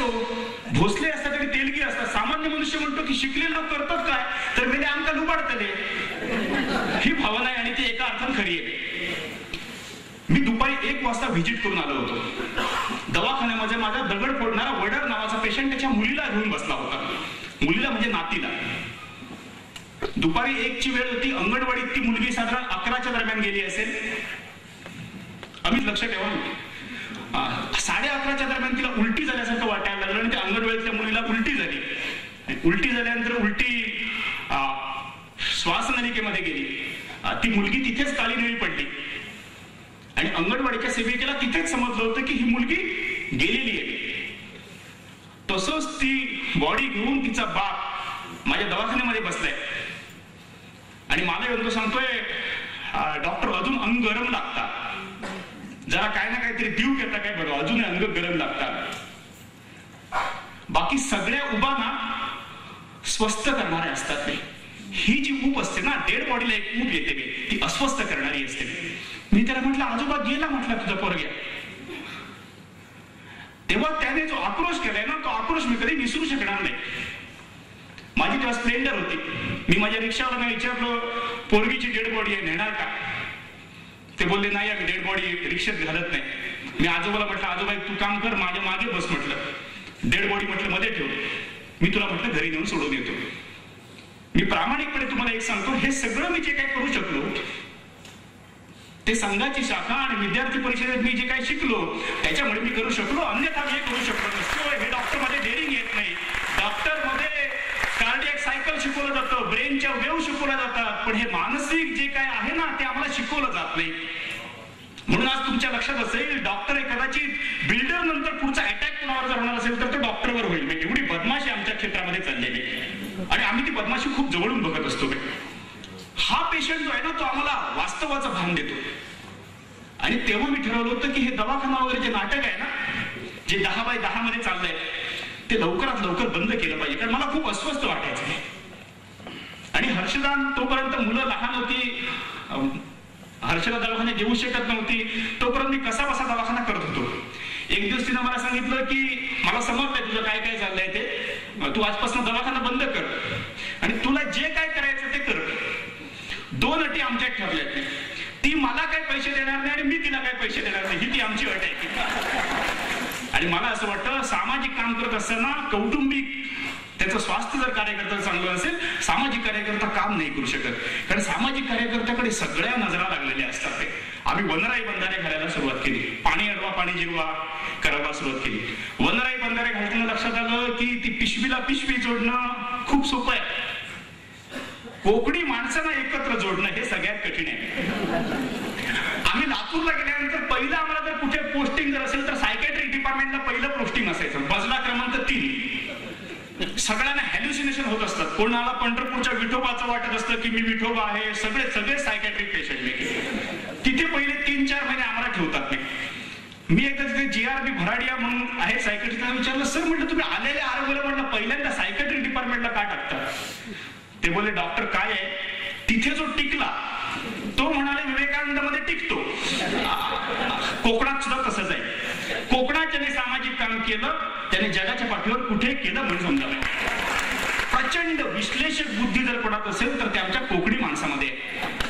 प्रचंड दारिद्र्य जर कुठे असेल तर तुझं कोकणामध्येच आहे.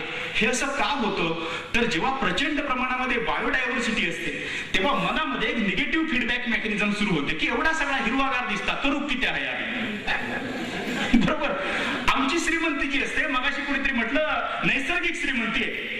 आंबे असतात, फणस असतात, अमुक असतात, पण तुमच्यासारखी लोक जी आहेत ना ती आंबे आणि फणस घेताना किती घासाघीस करतात ते जर आठवून बघा की तुम्हाला समजेल शेतकरी आत्महत्या का करतायत ते. तुम्हाला जर खरोखर जर काय करायचं असेल, मी तुम्हाला सगळ्यांना एक विनंती करतोय, फुटपाथवर बसलेली जी बाई असते ना, जी स्वतःच्या शेतात भाजी पिकवून आणते, ती ज्या दराला सांगेल ना त्या दराला घ्या, बस संपलं काम, बाकी काही करू नका. तिच्याकडे नका घासाघीस करू, तिच्याकडे नका घासाघीस करू. आम्ही आमच्याकडे ती घासाघीस करत नाही. नंतर आम्ही वळलो बायोगॅसकडे, कारण हे सगळं वाचताना खूप वाचावं लागलं नाही. वीणाताई जेव्हा यायच्या होत्या तेव्हा हर्षदा मला सांगत होती, अरे प्रसाद ते तू काय वाचलंयस का गोनी दांडेकरांचं? मी म्हटलं बापरे, म्हटलं हे काय. मी कॉलेजमध्ये असताना काहीतरी वाचलं होतं, कारण माझे बाबा मराठीचे प्राध्यापक होते, ते काहीतरी मला सांगायचे. ती मला सांगत होती तू एखादं तरी पुस्तक वाचले असं ती सांगत होती. मी बायको म्हणून मी तिच्या काही गोष्टी ऐकतो, पण मी हे ऐकलं सांग म्हटलं. वीणाताईंनी म्हटलं किती बायोगॅस बांधलेत म्हटलं. आम्ही म्हटलं 350 बायोगॅस म्हटलं बांधले. वीणाताई म्हटलं आपले बायोगॅस बघायला येतात, कोंबडी पालन बघायला येतात, शेळी पालन बघायला येतात. आणि मी खात्रीपूर्वक एक सांगतो, या विषयातलं जेवढं काय वाचावं लागेल तेवढ्या गेल्या 7 वर्षामध्ये सगळं वाचलेलं आहे. 70 ते 80 हजाराची पुस्तकं. नंतर आम्ही मेडिकलची पुस्तकं आम्ही देऊनच टाकली. मी देऊन म्हणजे तिला देऊन टाकली. मी काय वाचतच नाही आता. मी वाचतो कोंबडी पालन वाचतो, शेळी पालन वाचतो. माझ्या लक्षात एक आलंय, तुमच्या लोकांकडे एटीएम कार्ड आहे, गावातल्या माणसाकडे एटीएम कार्ड नाहीये. आमचं शेळी पालन हे आमचं एटीएम कार्ड आहे. एक शेळी शेतकऱ्याने विकली 2 ते 2.5 हजार रुपये मिळतात. वर्षभरामध्ये उस्मानाबादी शेळी जर असेल तर 2 वर्षामध्ये 3 पिल्लं देते. 150 रुपये पिल्लाची किंमत आहे. तुम्हाला आणि मला जर आता विकायला काढलं तर 150 किलोचा दर मिळणार नाही. बकऱ्याचा दर 150 रुपये किलो आहे. आम्ही आमच्या गावात एक योजना सुरू केली आणि ती योजना जी आहे त्याचं मी आता विश्लेषण करणार आहे आणि त्याच्यासाठी मला तुम्हा सगळ्या लोकांची मदत लागणार आहे. मी खरं तर तुमच्याकडे भीक मागायला आले. स्पष्ट शब्दात सांगायचं झालं तर मी तुमच्याकडे मागायला आलो. ज्यांना वेळ देता येईल त्यांनी वेळ द्या, ज्यांना पैसा देता येईल त्यांना पैसा द्या. ज्यांना याच्यापैकी काही करता येणार नाही त्यांनी अशा प्रकारच्या कामाकडे आदराने बघा. कारण मला माझे डॉक्टर मित्र बरेचदा विचारतात, एनजीओ काढली का? मी म्हटलं हो. मजा आहे का तुझी? मी म्हटलं काय? पुढच्या काळामध्ये एनजीओ, नॉन गव्हर्नमेंटल ऑर्गनायझेशन हा पैसा कमवायचा, बक्कळ पैसा कमवायचा सगळ्यात मोठा धंदा ठरणार आहे. आज प्रत्येक IAS अधिकाऱ्याच्या बायकोची एनजीओ आहे. माझा मुळात ह्या एनजीओ शब्दालाच आक्षेप आहे. नॉन गव्हर्नमेंटल ऑर्गनायझेशन याचा अर्थ आम्ही गव्हर्नमेंटला गृहीत धरतो. त्यांना गृहीत धरू नका. समाजाला गृहीत धरा. स्वयंसेवी संस्था समाजामध्ये प्रचंड ताकद आहे. तुम्ही आमच्या गावात या. आमच्या गावातल्या लोकांनी पिंपळाचा पार बांधलाय. 30,000 रुपयाचा पिंपळाचा पार आहे. गावातल्या लोकांनी बांधला. रात्री 8 वाजता श्रमदानाला सुरुवात व्हायची. रात्री 1 पर्यंत श्रमदान चालायचं. दमडीच सुद्धा कोणी मानधन घेतलं नव्हतं. 30,000 रुपयाचा पिंपळाचा पार. तुम्ही म्हणणार डॉक्टर पिंपळाचा पार कशाला बांधला? माझे काही मित्र अंधश्रद्धा निर्मूलनचं वगैरे काम करतात. ते मध्ये मध्ये मला येऊन चावतात. मी त्यांना बोलतात म्हणत नाही, ते चावतात म्हणतो की. ते मला म्हणाले पिंपळाचा पार बांधला त्याच्यापेक्षा पोरांना शिकवलं असतं तर बरं नाही का झालं असतं. म्हटलं आपल्या संस्कृतीमध्ये पिंपळाला जो पार बांधायला सांगितला ना त्याच्यामध्ये खूप मोठं लॉजिक होतं. आज आम्ही तो पिंपळाचा पार बांधलाय. तिथे एक छोटी घुमटी केली आहे. रोज सोमवारी आमच्या गावातल्या सगळ्या महिला तिथे पंटी लावायला येतात. एकामेकाशी बोलतात, तुझा नवरा पितो का, माझा पितो का, सासू कशी शिव्या देते, हे सगळी इंटरॅक्शन होते. पिंपळाचा पार ही इंटरॅक्शनचं साधन आहे. आज आमचं बिबवणा गाव जेव्हा सगळे लोक बघायला जेव्हा येतात तेव्हा आम्ही गावातले सगळं गाव बघून झालं की त्या पिंपळाच्या पारावर जाऊन बसवतो आणि सांगतो की गावात काय काय चाललंय ते. बिबवणा गाव यावर्षी महात्मा आपलं गाडगेबाबा स्वच्छता अभियानामध्ये राज्य जिल्हा स्तरावर 1 नंबरला आले. 5 लाखाचा पुरस्कार त्या गावाला मिळाले. खूप टफ कॉम्पिटिशन होती. आमच्या जिल्हा परिषद अध्यक्षाचं गाव जे होतं त्याला 132 मार्क आणि आमच्या गावाला 133 मार्क. कोकणातली टफ कॉम्पिटिशन मी तुम्हाला सांगायला नको. आमच्या मागे कोण दादा नाहीये, मामा नाही की काका नाहीये. कोकणात बोलतोय आम्ही. आमच्या मागे कोणीच नाहीये. ते आमच्या मागे गावातले लोक आहेत. आणि 132 मार्क आणि 133 मार्क अशी टफ कॉम्पिटिशन झाली. आम्ही सीओना भेटायला गेलो होतो. गावातल्या सगळ्या महिला बरोबर होत्या. सीओना भेटायला गेलो. सीओना भेटलो. अनुप कुमार यादव म्हणून आमचे सीओ आहेत. वय वर्ष 30-32 असेल. नंतर आम्ही गावाच्या देवळात येऊन बसतो आणि तिथल्या महिलांना मी विचारलं काय कसं वाटलं, पुरस्कार घेताना काय वाटलं. ते बोलले डॉक्टर तुम्हाला मालवणी समजेल. डॉक्टरने बोलला खरा सांगू पुरस्कार घेताना काही एक वाटत नाही. बोलवल्याने एक पुष्पगुच्छ, एक शाल आमच्या सरपंचात घातल्याने आणि जा म्हणून सांगितले. मी म्हटलं तुका बरा कधी वाटला गे. ते बोलले आता तुम्ही नेहलात की नाही त्या साहेबासमोर. तो येतो सो मिसरूड फुटलेलो पोरगो आणि केद्दा मोठा त्याचा केबिन होता. पूर्ण गार म्हणाला. बरोबर आहे. समोर म्हणाले 50-60 खुर्च्या ठेवलेले, समोर एक बसलेलो. त्या बघितल्या म्हणाले आमका बरा वाटला. मी त्यांना म्हटलं त्याचं नाव विचारलंच काय ते अनुप कुमार यादव. मी म्हटलं ह्या खुर्चीवर जेव्हा सावतडी परत जेव्हा बसत तो आमच्यासाठी कोकणातल्या दृष्टीने सोन्याचं क्षण असत. तुझ्या गावातला पोरगा कधी सीओ होणार सांग असं मी त्या महिलेला विचारलं होतं. ती आंबेडकर नगर मधली महिला होती. 3 महिन्यानंतर मी पुन्हा आंबेडकर नगर मध्ये जेव्हा गेलो होतो तेव्हा त्या महिलेने डोळ्यात पाणी आणून सांगितलं डॉक्टर तयारी चालली आहे, तुम्ही जे आम्हाला सांगितलेलं त्याची नाही. हे खरे सोन्याचे होण्याचे क्षण असतात. एखाद्या महिलेचा जेव्हा बायोगॅस पेटतो तेव्हा तिचा तो क्षण असतो ना, जेव्हा तिचा बायोगॅस पेटतो तेव्हा तिच्या चेहऱ्यात प्रचंड कौतुक असतं. आजी मी ब्रह्म पाहिल्यासारखंच असतं ते. बायोगॅस म्हणजे मिथेन, बरोबर आहे. कुठचाही पदार्थ कुजला की तो मिथेन तयार होतो. खरं तर माणसाच्या मनाच्या कुजण्याचा जर गॅस तयार करता आला असता तर खूप LPG ला रिप्लेसमेंट मिळाली असती, पण ती आपल्याकडे यंत्रणा नाहीये. आमच्याकडे यंत्रणा आहे ती शेण कुजवल्यानंतर गॅस तयार होतो, ती यंत्रणा आहे. त्याला संडास जोडला गेलाय आणि असे 350 बायोगॅस आज आमच्याकडे आहेत. 2020 साली आम्ही 1000 बायोगॅस करणार होतो. कोकणातल्या बाईच्या डोळ्यामध्ये 2दा पाणी येतं, एक स्वयंपाक करताना आणि दुसरं आहे खिशामध्ये पैसे नसताना पोरगाच्या पाठी फुटली म्हणून सांगतो तेव्हा तिच्या डोळ्यामध्ये पाणी येतं नाही. 4 दिवसापूर्वीची गोष्ट आहे. मला एक शेतकरी येऊन भेटला. मला त्यांनी सांगितलं डॉक्टर वांदे झाले. आता हे शब्द तुम्हाला समजलेच पाहिजेत. आता वांदेला इंग्लिशमध्ये शब्द काय मला नाही ट्रान्सलेट करा. तो बोलला मला वांदे झाले, अडचण असं म्हणाले. म्हटलं कसली? पोरान म्हणाले 75% मार्क मिळवले 10वी. मी म्हटलं याच्यात अडचण कसली? तो बोललो नापास जर झालो असतो तर मी जोतात चर म्हणून सांगतो असे शेतीच्या कामात. आता 75% मिळवले आणि त्याच्यामुळे तो शिकत नाही म्हणून सांगता आम्ही. आता शिकासाठी पुढे पैसे आहे ना, ते पैसे आमच्याकडे नाही सर, काय सोय करू घे. ही घटना झाल्यापासून आम्ही 15,000 रुपये जमा केलेले आणि जो 7 मुलांचा शैक्षणिक खर्च आम्ही करतो. अजून 20 मुलं आमच्याकडे वेटिंग लिस्टवर आहेत की ज्यांना 2-2.5 हजाराची गरज आहे.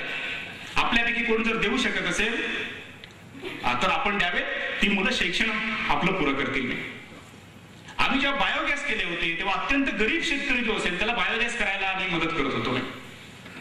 अजून किती मिनिट राहिले? 5. हो नाही, मला पुन्हा विणाताईला पुन्हा भेटायचं आहे काहीतरी की ठराविक वेळ. नाही मी थांबवतो ना. हा 5 मिनिटं बरोबर.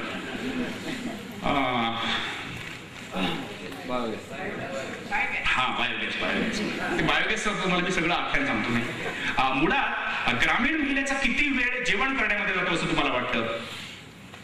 ग्रामीण महिलेचा किती वेळ जेवण करण्यामध्ये जातो? नाही साधारण 4 ते 4.5 तासाचा वेळ जेवण करण्यामध्ये जातो. नाही मध्यंतरी एका पेपरामध्ये मला वाटतं मिळून सार्वजनिक कुठेतरी असं असेल त्या महिलेच्या मॅन पॉवरचं युटिलायझेशन किती आहे त्याचं कॉस्टिंग केलं होतं. आणि एक महिला साधारण 140 रुपयाचं काम करते आणि आम्ही मिशीवाले साधारण 100-150 रुपयाचं काम करतो असं त्यांनी लॉजिक केलं होतं की 100 रुपये. पण टेंबा कोण मिळवतं? ती कधी सांगते का भांडी घासल्याचे अमुक पैसे, कपडे धुतल्याचे अमुक पैसे, जेवण केल्याचे अमुक पैसे? सांगत नाही. 4-4.5 तास ती वेळ खर्च करते आणि तिला जेवण करण्यासाठी वेळ खर्च होतो, भांडी घासण्यासाठी खर्च होतो, तिला क्लीन फ्युएल मिळत नाही त्याच्यामुळे तिचा वेळ जातो. आम्ही जेव्हा सर्वेक्षण केलं होतं तेव्हा लक्षात असं आलं होतं एकूण 700 घरांचा बेसलाईन डाटा आम्ही जमा केला होता. त्याच्यात लक्षात असं आलं 80% लोकांकडे जनावर आहेत पण बायोगॅस नाही आणि संडासही नाही. मला खरं तर एक दुर्दैवाची गोष्ट वाटते. देश स्वतंत्र होऊन 60 वर्ष झाले आणि आपल्या माननीय राष्ट्रपतींना निर्मल गावाचा पुरस्कार द्यावा लागतो याच्यासारखी आणखीन कुठची ट्रॅजेडी नाही असं मला वाटतं. नाही कसला पुरस्कार? हागणदारी मुक्त गाव झाला म्हणून पुरस्कार.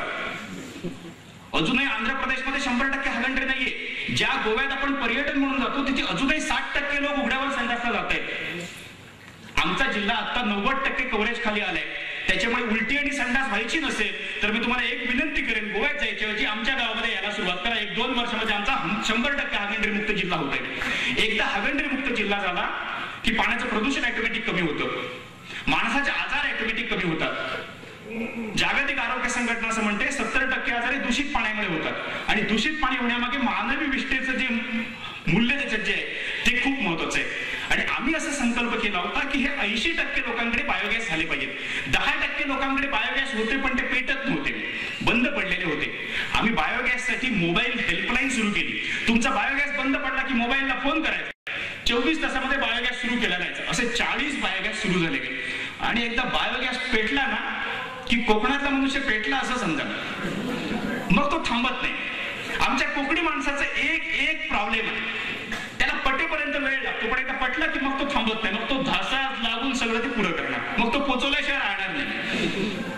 हा पेटेपर्यंत मात्र वेळ लागतो. खूप काड्या फुकट जातात. आमच्या 2-3 मार्च बॅग्स आमचे फुकट गेले. आता त्या सगळ्या काड्या पेटत आहेत. अशी आतापर्यंत आतापर्यंत 350 बायोगॅस पुरे झाले ते. एकूण जर आपण एलपीजीच्या टर्मिनॉलॉजीमध्ये जर कन्व्हर्ट जर केलं तर दर महिन्याला 90,000 रुपयाचा गॅस आमच्याकडे तयार होते. आणि एकदा गॅस झाला की मी समजतो त्या गावामध्ये आमचं काम सुरू झालं. आणि हे 4.5 तासाचा वेळ तिचा मग 2 तासावर येतो. तिला प्रेशर कुकर घेऊन दिला, प्रेशर कुकरची शिट्टी झाली की झालं ना, जेवण पटकन पुरं झालं, भांडी घासायला नको. हा 2 तासाचा वेळ आम्ही तिला कोंबडी पालन शिकवलं, शेळी पालन शिकवलं, दूध धंदा शिकवलं, गावात बचत गटाची कामं सुरू केली, गावात शेतीचं वाचनालय सुरू केलं, गावात व्यायामशाळा सुरू केली, गावामध्ये शेतीशाळा सुरू केली. तुम्हाला मी एक सांगू, भगीरथ ग्रामविकास प्रतिष्ठान म्हणजे किराणामालाचं दुकान आहे. तुम्हाला जे काय पाहिजे ते मिळतं, तुम्हाला जे काय पाहिजे ते मिळतं. आमच्या गावामध्ये आम्ही व्हॉलीबॉल प्रशिक्षण केंद्र सुरू केलं होतं. विभोणा गावामध्ये 2 वर्ष व्हॉलीबॉल प्रशिक्षण केंद्र चाललं होतं. आमची शेवटची फायनल मॅच जी होती मुलींची, ती टोपीवाला हायस्कूल मालवण बरोबर होती, जिथे श्रीमंतांची, जिथे पैसेवाल्यांची पोरं जिथे शिकायला त्यांच्या बरोबर होती. आमची पोरं दडपली हो. आणि तुम्हाला अगदी खरं सांगू, मी मगाशी खाली उभा राहिलो होतो ना, तेव्हा तुम्ही सगळे झकपक झकपक करत जेव्हा येत होता ना, तर मला ओटीत दडपल्यासारखं होत होतं की अरे आपण चुकीच्या ठिकाणी आलो की काय. कारण कोकणी मनुष्य खूप खूप घाबरतो. मी तुम्हाला प्रामाणिकपणे सांगू, आज मी हा शर्ट आणि पॅन्ट वर्षभरात घातलाय. कारण गावात जर मी असा शर्ट पॅन्ट घालून गेलो ना, तर ते मला विचारणार, डॉक्टर मुंबईत चाललात की काय. त्यांचं म्हणणं असतं की आमच्यासारखे राहा ना. त्याच्यामुळे आम्ही गावात जाताना सायकलने फिरतो. 15-20 किलोमीटर जरी अंतर असलं तरी आम्ही सायकलने जातो. आमच्या प्रत्येक कार्यकर्त्याला आम्ही सायकल घेऊन देतो. मी गमतीन म्हणतो, आमच्या प्रत्येक कार्यकर्त्याकडे वाहन आहे, त्याला आम्ही सायकल घेऊन देतो. काम चांगलं केलं की सायकल घेऊन देतो. कोंबडी पालन केलं, शेळी पालन केलं, बायोगॅसचं मी तुम्हाला सांगितलंय. शेवटच्या 2 मिनिटांमध्ये फ्युचर प्लॅनिंग काय आहे सगळ्या विषयामध्ये. आतापर्यंत किती लोकांना रोजगार निर्मिती आम्ही करू शकलो. जवळजवळ 150 ते 250 लोकांचा रोजगार निर्मिती ह्या सगळ्या प्रक्रियेतनं होते. 1 ऑगस्टला आमचे 2 गौंडी राजस्थानमध्ये रामपूर भागामध्ये जातात बायोगॅसचं काम करण्यासाठी. मी तिथे जाऊन बायोगॅसचं काम करतील. मी महिन्याला पगार त्यांचा 10,000 रुपये आहे. मला असं वाटतं, ज्या दिवशी गौंड्याला 10,000 रुपये पगार मिळतो, तेव्हा ज्या प्रतिष्ठेसाठी माणूस काम करतो, ज्या प्रतिष्ठेसाठी आम्ही मोबाईल घेतो, ती प्रतिष्ठा त्याच्या हातात येते. आणि आज तो 10,000 रुपये जाऊन तिथे काम करणार आहे. गौंडी शिकलाय 10वी पास. मला सांगा, 10वी पास झालेला मनुष्य जर एक टेक्नॉलॉजी मिळाल्यामुळे जर 10,000 कमवत असेल, आम्हाला 20 टेक्नॉलॉजी गौंड्यांना शिकवायचे. त्यांना कोंबडी पालन शिकवायचंय, शेळी पालन शिकवायचंय. आणि ह्या प्रत्येक विषयाचा बेअरफूट डॉक्टर आज आमच्याकडे तयार आहे. आम्ही ह्या सगळ्या विषयामध्ये सरकारी यंत्रणेवर अवलंबून नाही. आम्ही व्हेटरनरी विभागाकडे जात नाही. आम्ही आमचा कार्यकर्ता तयार केला, त्याला सांगितलंय कोंबड्यांचं लसीकरण तू करायचंय. आमची सेन्सिंग यंत्रणा आहे.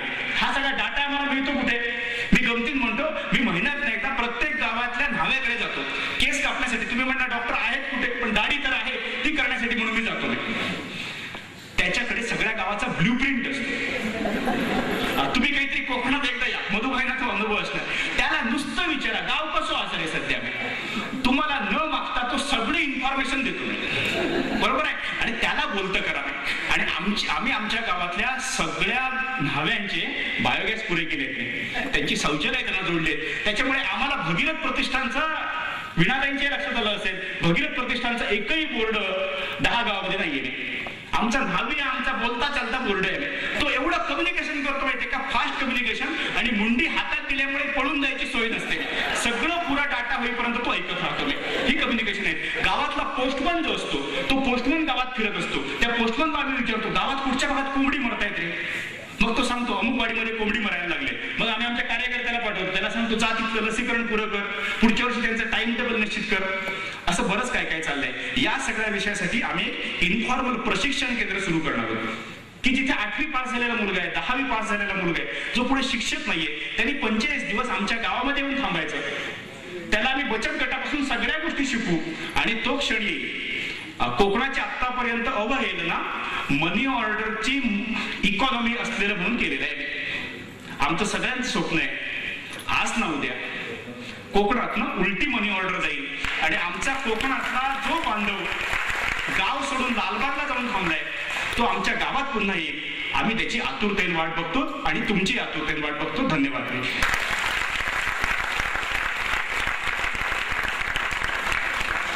तुम्ही सगळ्यांनी जी पसंती दिली आहे ती निर्विवाद आहे. प्रसाद, तुम्हाला थांबवायला मला खरंच आवडत नव्हतं, पण आपण दोन ज्येष्ठ साहित्यिक इथे मुद्दाम बोलवलेले आहेत, तेव्हा त्यांच्यासाठी आपण थोडासा वेळ अधिक दिला पाहिजे, म्हणून केवळ मी तुम्हाला मध्ये सांगितलं की आता थोडंसं आवडतं घ्या. मला असं वाटतं की तुमची झोळी दुबळी पडेल इतकं भगीरथ प्रतिष्ठानला मिळेल याची मला निश्चित खात्री वाटते, आणि आमचे हे सगळे पुणेकर सुद्धा त्याला उत्तम हातभार लावतील अशी मला खात्री आहे.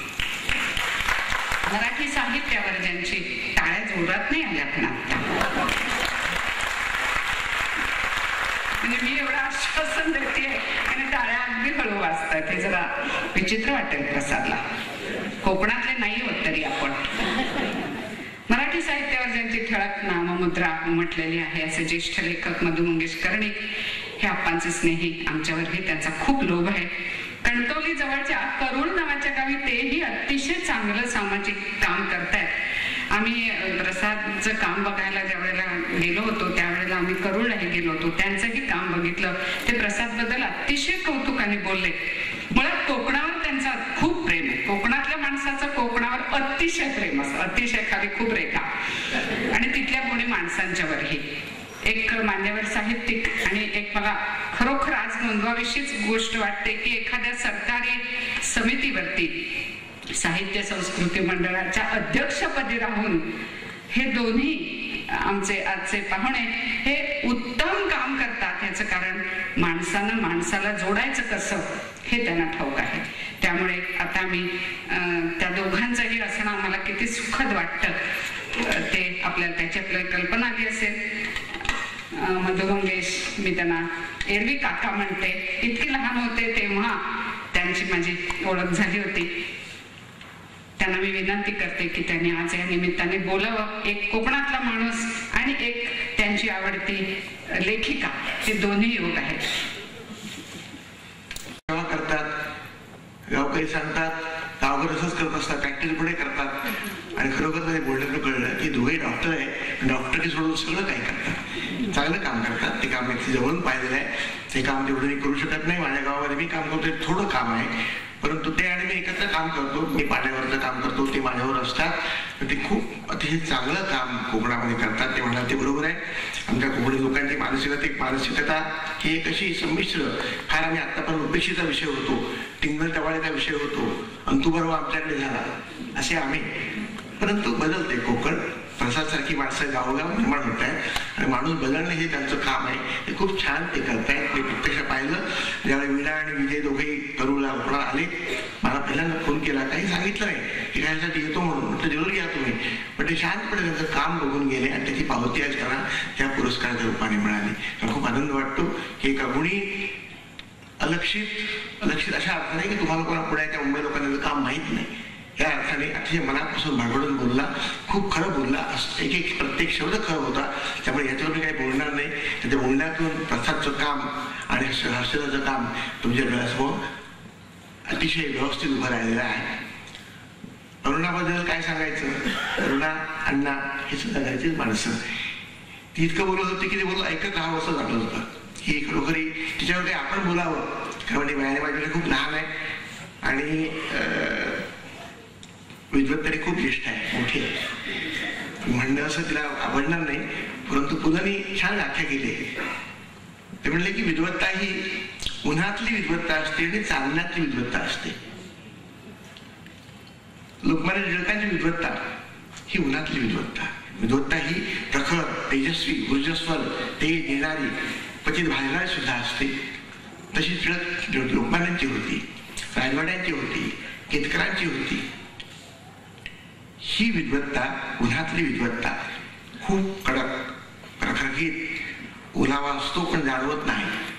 आणि तर्कतीर्थांची, लक्ष्मण जोशांची विद्वत्ता, दुर्गाबाईंची विद्वत्ता, इरावतीबाईंची विद्वत्ता आणि राजीव ढेऱ्यांची विद्वत्ता ही चांदण्यातली विद्वत्ता. ही उन्हातली चांदण्यातल्या विद्वत्तेची मूर्तिमंत प्रतीक म्हणजे आमची अरुणा आहे. त्या बोलण्यातून, त्या वागण्यातून, त्या लिहिण्यातून, तिच्या लेखनातलं चांगलं हे तुम्हाला जाणवलं आहे. विद्वत्ता तिच्यापाशी आहेच आहे, वारसाच आहे. त्यामुळे या दोन पुरस्कार विजेत्या त्यांचं कौतुक करावं, पाहावं वडिलोकीच्या भावनेनं आणि त्यांना आशीर्वाद द्यावे की याने आणखी असंच काम पुढे करावं, हिच्या आयुष्यातलं चांगलं, साहित्यातलं चांगलं असंच अखंड राहावं, भरावं. आणि प्रसादला खूप आयुष्य म्हणून त्यांनी आमच्या कोकणात कठीण काम आहे पण ते काम करावं अशी शुभेच्छेने मी आलो. आणि वीणाने संधी दिली आणि वीणांचे आमचे घरगुती संबंध आतापासूनचे म्हणून वीणा, मृणाल, विजय या सर्वांचे मनपूर्वक आभार मानतो. मी भाषण करण्यासाठी आलोही नाही, भाषण करणारे सांगितलं की मला काही बंद नाही, बोलता येत नाही फार जास्त वेळ, परंतु ऐकणं इतकं चांगलं ऐकायला मिळालं, इतकी चांगली उपस्थिती पाहायला मिळाली आणि वीणाने इतकं सुरेख कार्यक्रम आयोजित केलेला पाहायला मिळाला. धन्यवाद, खूप बरं वाटलं. जाधव सरांचं भाषण ऐकणं हा खरोखरच एक अमृत योग असतो. सहृदय, रसिक, जाणकार, प्रतिभावंत, कविवृत्तीचे समीक्षक म्हणून त्यांचं असलेलं महत्व आपण जाणतो. त्यांच्या लेखनात, भाषणात, साध्या गप्पातून सुद्धा आपल्याला एक नवी नजर मिळते. असे समीक्षक आता अतिशय दुर्मिळ झालेले आहेत. त्यांचं भाषण ऐकायला आपण सगळेजण उत्सुक आहोत. पण त्यापूर्वी आज आप्पांसाठी, अरुणासाठी, प्रसादसाठी आणि आमच्यासाठीही आलेल्या आपणा सर्वांसह आपण तो समृद्ध अनुभव घेण्यापूर्वी आभार न मानता मी आनंद व्यक्त करते. या समारंभाला सगळे प्रेमाने येतात, उपचार म्हणून कोणी येत नाही. सर्व महाराष्ट्रातून आज स्नेही आपुलकीने इथे आलेले आहेत. वेळ नाही म्हणूनच मी फक्त नावं आणि गावांची नावं सांगत नाही. तेव्हा वेगवेगळ्या प्रकारे आपणहून सहभागी जे होतात ते प्रेक्षकांसकट सगळे असतात. तिथे आभाराची औपचारिकता मी ठेवत नाही. सरांच्या शब्दांनीच हा कार्यक्रम संपेल.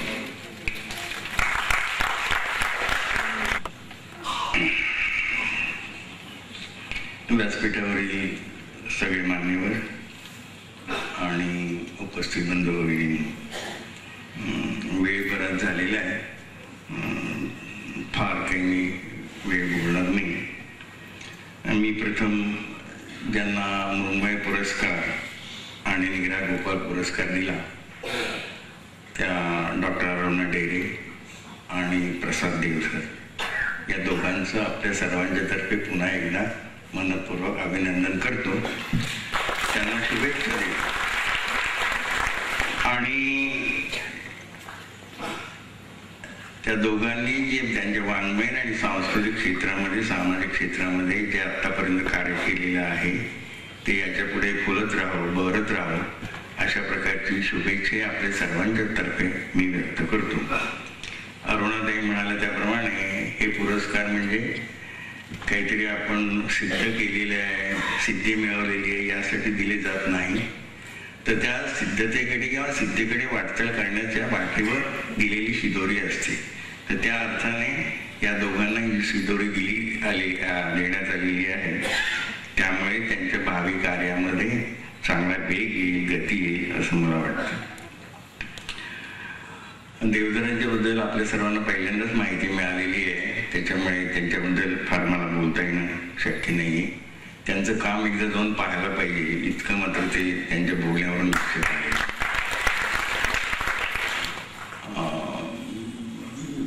वाङ्मयीन पुरस्कार आणि सामाजिक सांस्कृतिक कार्याचा पुरस्कार एका व्यासपीठावर एकाच संस्थेने देणं ना, हे एका नव्या काळाचं आव्हान आहे असं मला वाटतं. आता समाज आणि साहित्य यांनी ना आपापल्या कोशामध्ये, आपापल्या कुंजामध्ये, आपापल्या दालनामध्ये राहून चालणार नाही. दोघांनी पुढे आलं पाहिजे. हे देवधर काय करतात ना हे साहित्यिकांना माहीत असलं पाहिजे, कारण त्याच्यामध्ये ना माणुसकीची किंवा माणसाची सगळी सुखदुःख तिथे सुद्धा ते त्याच्याशी झगडत आहे.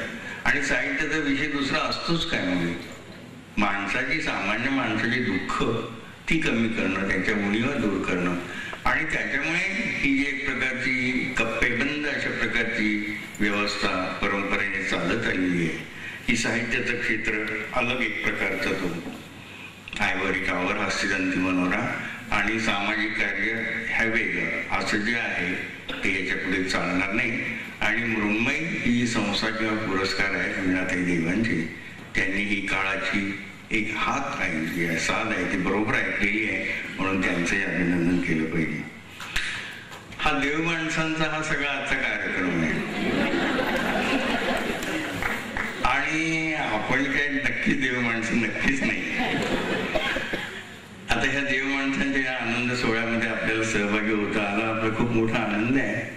परंतु ह्या देव माणसाचा जो देव आहे ना, तो तुम्ही आम्ही आत्ताची गृहीत धरलेली तसा नाही. ह्या देव माणसाचा देव म्हणजे माता आणि पिता हे आहेत, हे महत्वाचं आहे.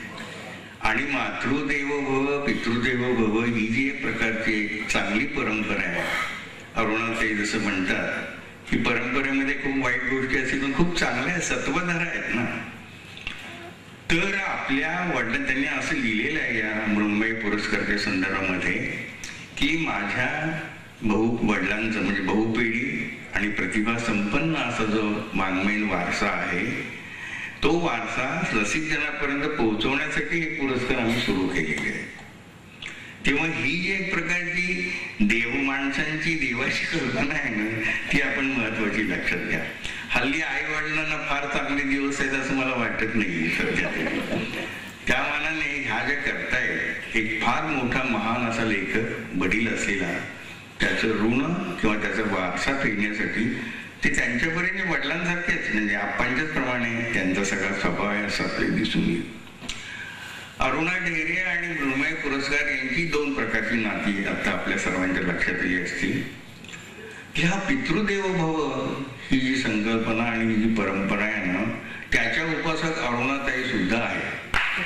हे फार महत्वाचं. म्हणजे वीणाताई जसं आपल्या महान अशा पिताजींचा वारसा वाङ्मयीन लोकांच्याकडे पोहोचवण्यासाठी काम करतात, तसंच काम अरुणाताईंनी केलेले आहे. लोकप्रातिभ संस्कृत दर्शन वडिलांच्या बद्दलचं 17व्या वर्षी अण्णांच्या त्यांनी पुस्तक तयार केलेलं आहे. आणि अण्णांच्या बद्दल जे जे तोपर्यंत चांगलं लिहिलं गेलं आणि ती मग कुठल्या पद्धतीने लिहिलं गेलं त्यांचं कामाचं मूल्यमापन करण्यात त्याचा त्यांनी ग्रंथ तो तयार केलेला आहे. आणि अण्णांच्या शिवाय त्यांचं कुठलं बोलणं होतच नाही, कुठल्याही आणि केव्हाही त्यांचं भाषण ऐका त्याच्यामध्ये अण्णा आई हे सगळे येतात. ही जी एक प्रकारची या दोघांमधली नाती आहेत ना, म्हणजे देव माणसं आणि साधी माणसं म्हणजे ढेरे फॅमिली आणि देव फॅमिली यांच्यामधलं हे जे नातं आहे ना, ते माझ्या दृष्टीने फार महत्वाचं आहे. दुसरी एक गोष्ट म्हणजे गोनीदा आणि अरुणाताई यांच्यामध्ये कॉमन आहे, ते म्हणजे गोनीदांचं जसं एक बहुपेढी अनेक विविध प्रकारचं लेखन केलेलं आहे, त्या प्रकारचं लेखन त्याच ठिकाणी केलेलं. मला वाटतं गेली 25 वर्ष त्या लेखन करतायत, म्हणजे जास्तच असतील. आणि या गेल्या 25 वर्षामध्ये त्यांची जवळजवळ 30-40 पुस्तकही प्रसिद्ध झालेली आहेत. हा जो एक प्रकारचा त्या लेखनामध्ये संपूर्ण सर्वस्वाने म्हणजे वाकून घ्यायचं स्वतःला, हे जे गोनीदांच्या मध्ये जे होतं ना, ते स्पिरिट अरुणाताईंच्या मध्ये आहे.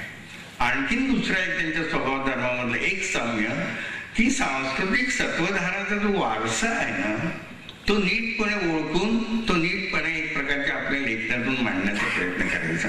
त्यांचे विषय वेगळे, आशय वेगळे, आशय सूत्र वेगळी गोनीदांची, ठीक आहे. परंतु संस्कृती हा कन्सर्न आहे, संस्कृती एक आस्था विषय आहे. संस्कृतीशी आपण काहीतरी देणं लागतो, संस्कृतीपासून आपल्याला काही शिकता येतं. ही जी एक प्रकारचं सांस्कृतिक भान आहे. आणि संस्कृती म्हणजे केवळ तथाकथित आपली मराठी संस्कृती नाही, केवळ भारतीय नाही, ही विश्वाची मनुष्य संस्कृती एवढा त्या संस्कृतीचा वारसा आहे. त्यांनी आता जे बोलताना सुद्धा जे संस्कृत विचार मांडलेले आहेत त्यांच्या पुस्तकातून आलेले, त्याच्यावरून आपल्याला लक्षात येईल की संस्कृतीबद्दलचं एक व्यापक भान. त्या भगवद्गीतेमध्ये जसं तो कृष्ण त्या अर्जुनाला ते विश्वरूप दाखवतो, श्रीकृष्ण कवी असला पाहिजे ना, त्याच्यावर तो विश्वरूप कसं दाखवेल. ही जी लेखक कवी प्रतिभावंत माणसं असतात ना, त्यांच्याजवळ हे विश्वरूप दर्शक घडवण्याचं सामर्थ्य असतं म्हणायला हरकत नाही. तर अशा प्रकारचं सगळं विश्व हेच माझं.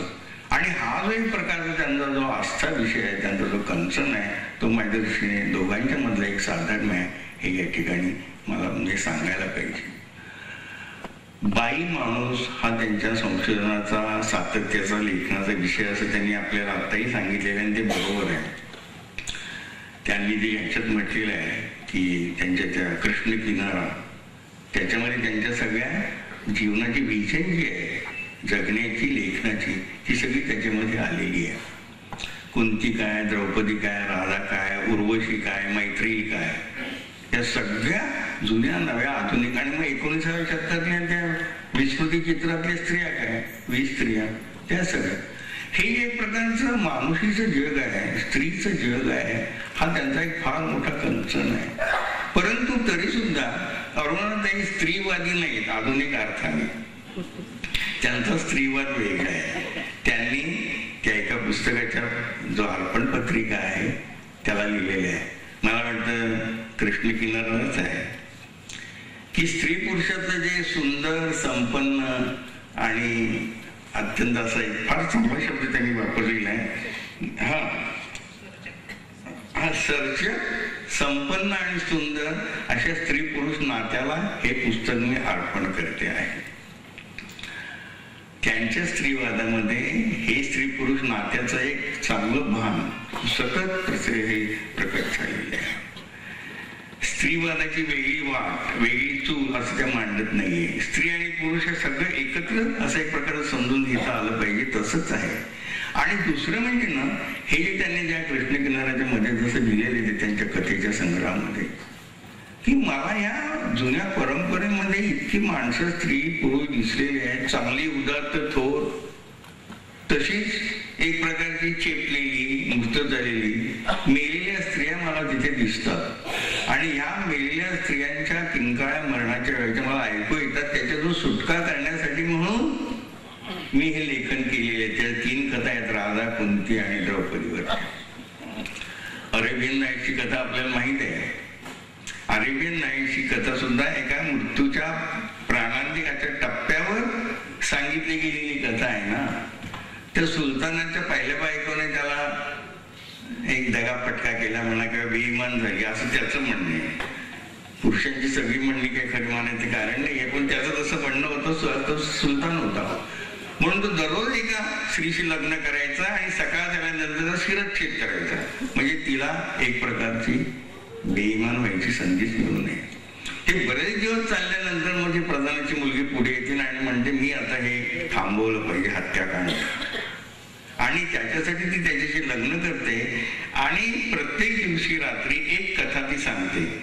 ती कथा सांगत असताना ती अशा टप्प्यावर ती थांबवते की जेव्हा तो तिला मारण्याचा तो हुकूम रद्द करतो आणि म्हणतो मला पुढची कथा ऐकायची आहे, म्हणून दुसरा दिवस तिसरा 1001 रात्री असं अरेबियन नाईट्सचं वर्णन आहे. मृत्यूच्या तोंडावर उभं राहून केलेलं अरेबियन नाईट्स आहे. आपल्याला जरी ते सुरस आणि चमत्कारिक वाटत असलं तरी या दंतकथा असतील तरी त्याच्यामध्ये खूप असा अर्थ आहे की या सगळ्या स्त्रियांच्या बद्दल एक इमेज अशी सगळ्या पुराणाच्या म्हणजे मैत्रीपासून सुरुवात करताना उपनिषदांनी आम्हाला मैत्री दिली असं त्या म्हणतात.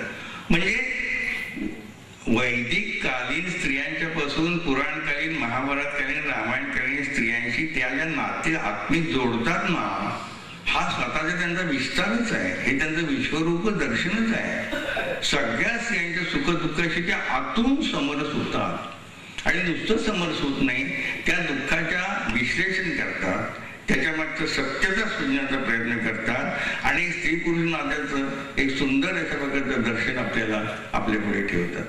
द्रौपदी आणि कृष्णाची शेवटची भेट आहे यमुनेच्या काठी.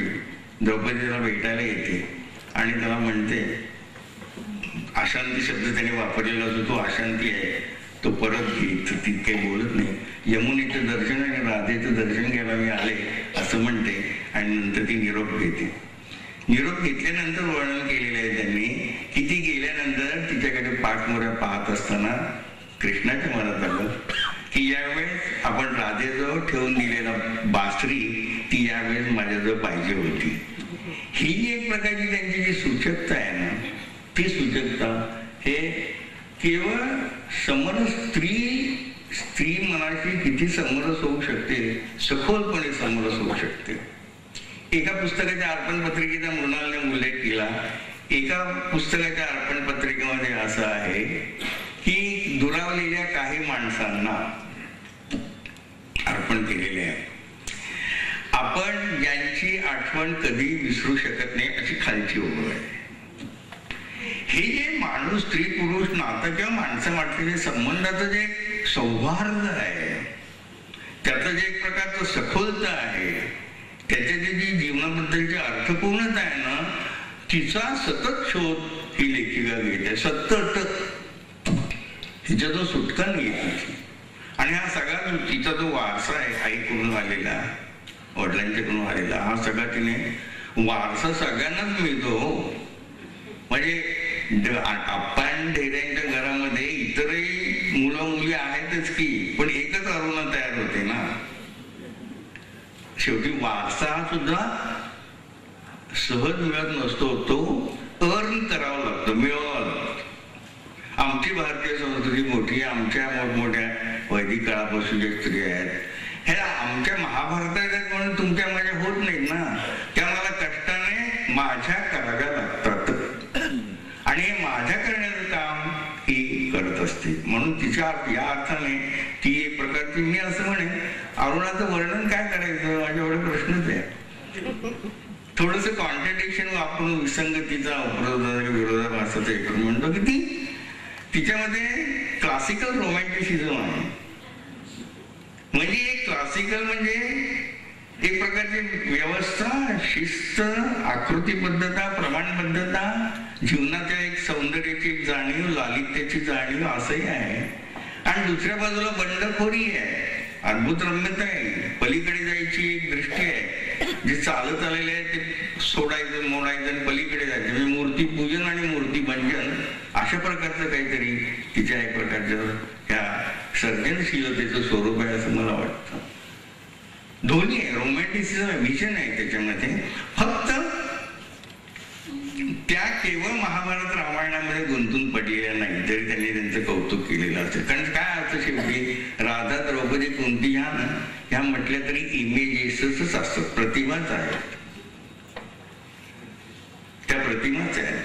आणि या महान प्रतिभावंतांनी, महाकवींनी निर्माण केलेल्या स्त्री पुरुषांच्या प्रतिमांचे अर्थ हे अनंत काळापर्यंत अनंत प्रकारे आपल्याला लावता येतात. त्यांना एंड नसतो, कारण ते इंटरप्रिटेशन्स असतात. म्हणजे जसं इरावतीबाई कर्व्यांचा आहे युगांत, किंवा दुर्गाबाईंच्या आहे त्या पद्धतीने त्यांना अंत नसतो. जितका प्रतिभावान माणूस लेखक तितकं तो राधा, कुंती आणि द्रौपदी यांचं आकलन वेगवेगळ्या पद्धतीने मांडू शकतो. त्याला फायनॅलिटी नसते. आणि कलाकृती साहित्यामध्ये एक कुठली तरी सॉर्ट ऑफ फायनॅलिटी लागते, ती तिथे आपल्याला आणता येईल. म्हणजे म्हणून मला असं वाटतं. पण ही दुसरी बाजू आहे. आमच्या साधना साप्ताहिकामध्ये त्या सदर लेखन करतात ना, संस्कृती हे त्यांच्या सदराचं नावच होतं, आणि स्त्री आणि संस्कृती हे सदराचं नावच आहे. आज सध्याच्या काळामध्ये किती ठिकाणी किती प्रकारच्या स्त्रिया आणि पुरुष एक प्रकारचे राहत आहेत, त्यांचे प्रश्न, त्यांचे अनेक प्रकारच्या समस्या यांचाही त्यांनी एक प्रकारचा मागोवा घेतलेला आहे असं आपल्याला दिसून येईल. लालित्य म्हणजे काय असा एकदा प्रश्न आमच्या याच्यात निघाला होता. ते अरुणाचं असं आहे की ज्या विषय कुठले असो त्यांच्या लेखणीने स्पर्श केला ना की ते विलोभनीय असं ललित गद्यच तयार होते. त्याला काय करणार, तो परिस्पर्शच आहे ना. त्या बोलत असले तरी तसंच असतं, लिहित असले तरी तसंच असतं, त्याची समीक्षा वगैरे तशीच असते. इतकी सुंदर लालित्यपूर्ण समीक्षा मराठीत कमी लिहिली जाते. आम्ही फार वृक्ष समीक्षा लिहितो ना, त्याच्यामुळे आमची पुस्तकं लोक वाचत नाही, त्याच्यामुळे आमच्याबद्दलची मतं चांगली असते. हे आता हे लालित्य असतं ना, हे लालित्य हे शैलीचा भाग नसतो. लालित्य म्हणजे सौंदर्य, ठीक आहे. लालित्य म्हणजे एक प्रकारचं लावण्य, हे ठीक आहे. लालित्य म्हणजे कमनीयता, हेच ठीक आहे. परंतु एवढंच नाही. लालित्य याचा अर्थ की जे ललित सुंदर आहे, कमनीय आहे, लावण्य पूर्ण आहे, असं जे जे काही जिथे जिथे दिसतं त्या पाहिल्यानंतर आपल्या व्यक्तिमत्वामध्ये एक लयबद्ध असे तरंगच निर्माण होतात. फिजिकल, माझ्या डोळ्यांना, माझ्या कानांना, माझ्या हातांना, स्पर्शांना, सगळी जी पंचेंद्रिय आहेत ना, मग ती कुठली, म्हणजे द्रौपदी असो, राधा असो, किंवा कुठली एखादी स्त्री असो, वडील असो, हे जे तरंग कंप होतात, लयबद्ध अशा प्रकारचा जो एक प्रकारचा अनुभव असतो किंवा संवेदनशीलता असते, त्याला आपण लालित्य म्हणतो. लालित्य माझ्यात असावं लागतं म्हणजे लेखनात लेखनात असल्यामुळे लेखनातून येत नाही, माझ्यातून तिच्या ठिकाणी येत असतं. तसं या अरुणाचं आहे की ते लालित्य म्हणजे कंपच सुरू होतात ना. एखादी वीणा तुम्ही लावून ठेवल्यानंतर किंवा नंतर जसे एक प्रकारचे ते कंप आपल्या मनामध्ये आवाजाचे नादांचे तयार होतात ध्वनी, तशा पद्धतीचं ते आहे. त्याच्यामुळे लालित्य आणि लयबद्धता हा त्यांच्या संवेदनशीलतेचा सर्जनशीलतेचाच भाग आहे आणि त्याच्यातून ते सगळं अशा प्रकारचं निर्माण करत असतात आणि त्याच्यातून त्यांचं हे सगळं लेखन तयार होतं. मोठी कादंबरी अशा पद्धतीचं त्यांच्याकडून आपल्याला अपेक्षित आहे, मोठी कादंबरी. आणि आता त्यांचा अनुभव मोठा आहे, त्यांच्याबद्दलचं त्यांना स्वतःचं आत्मसमीक्षाही करू शकतात त्या.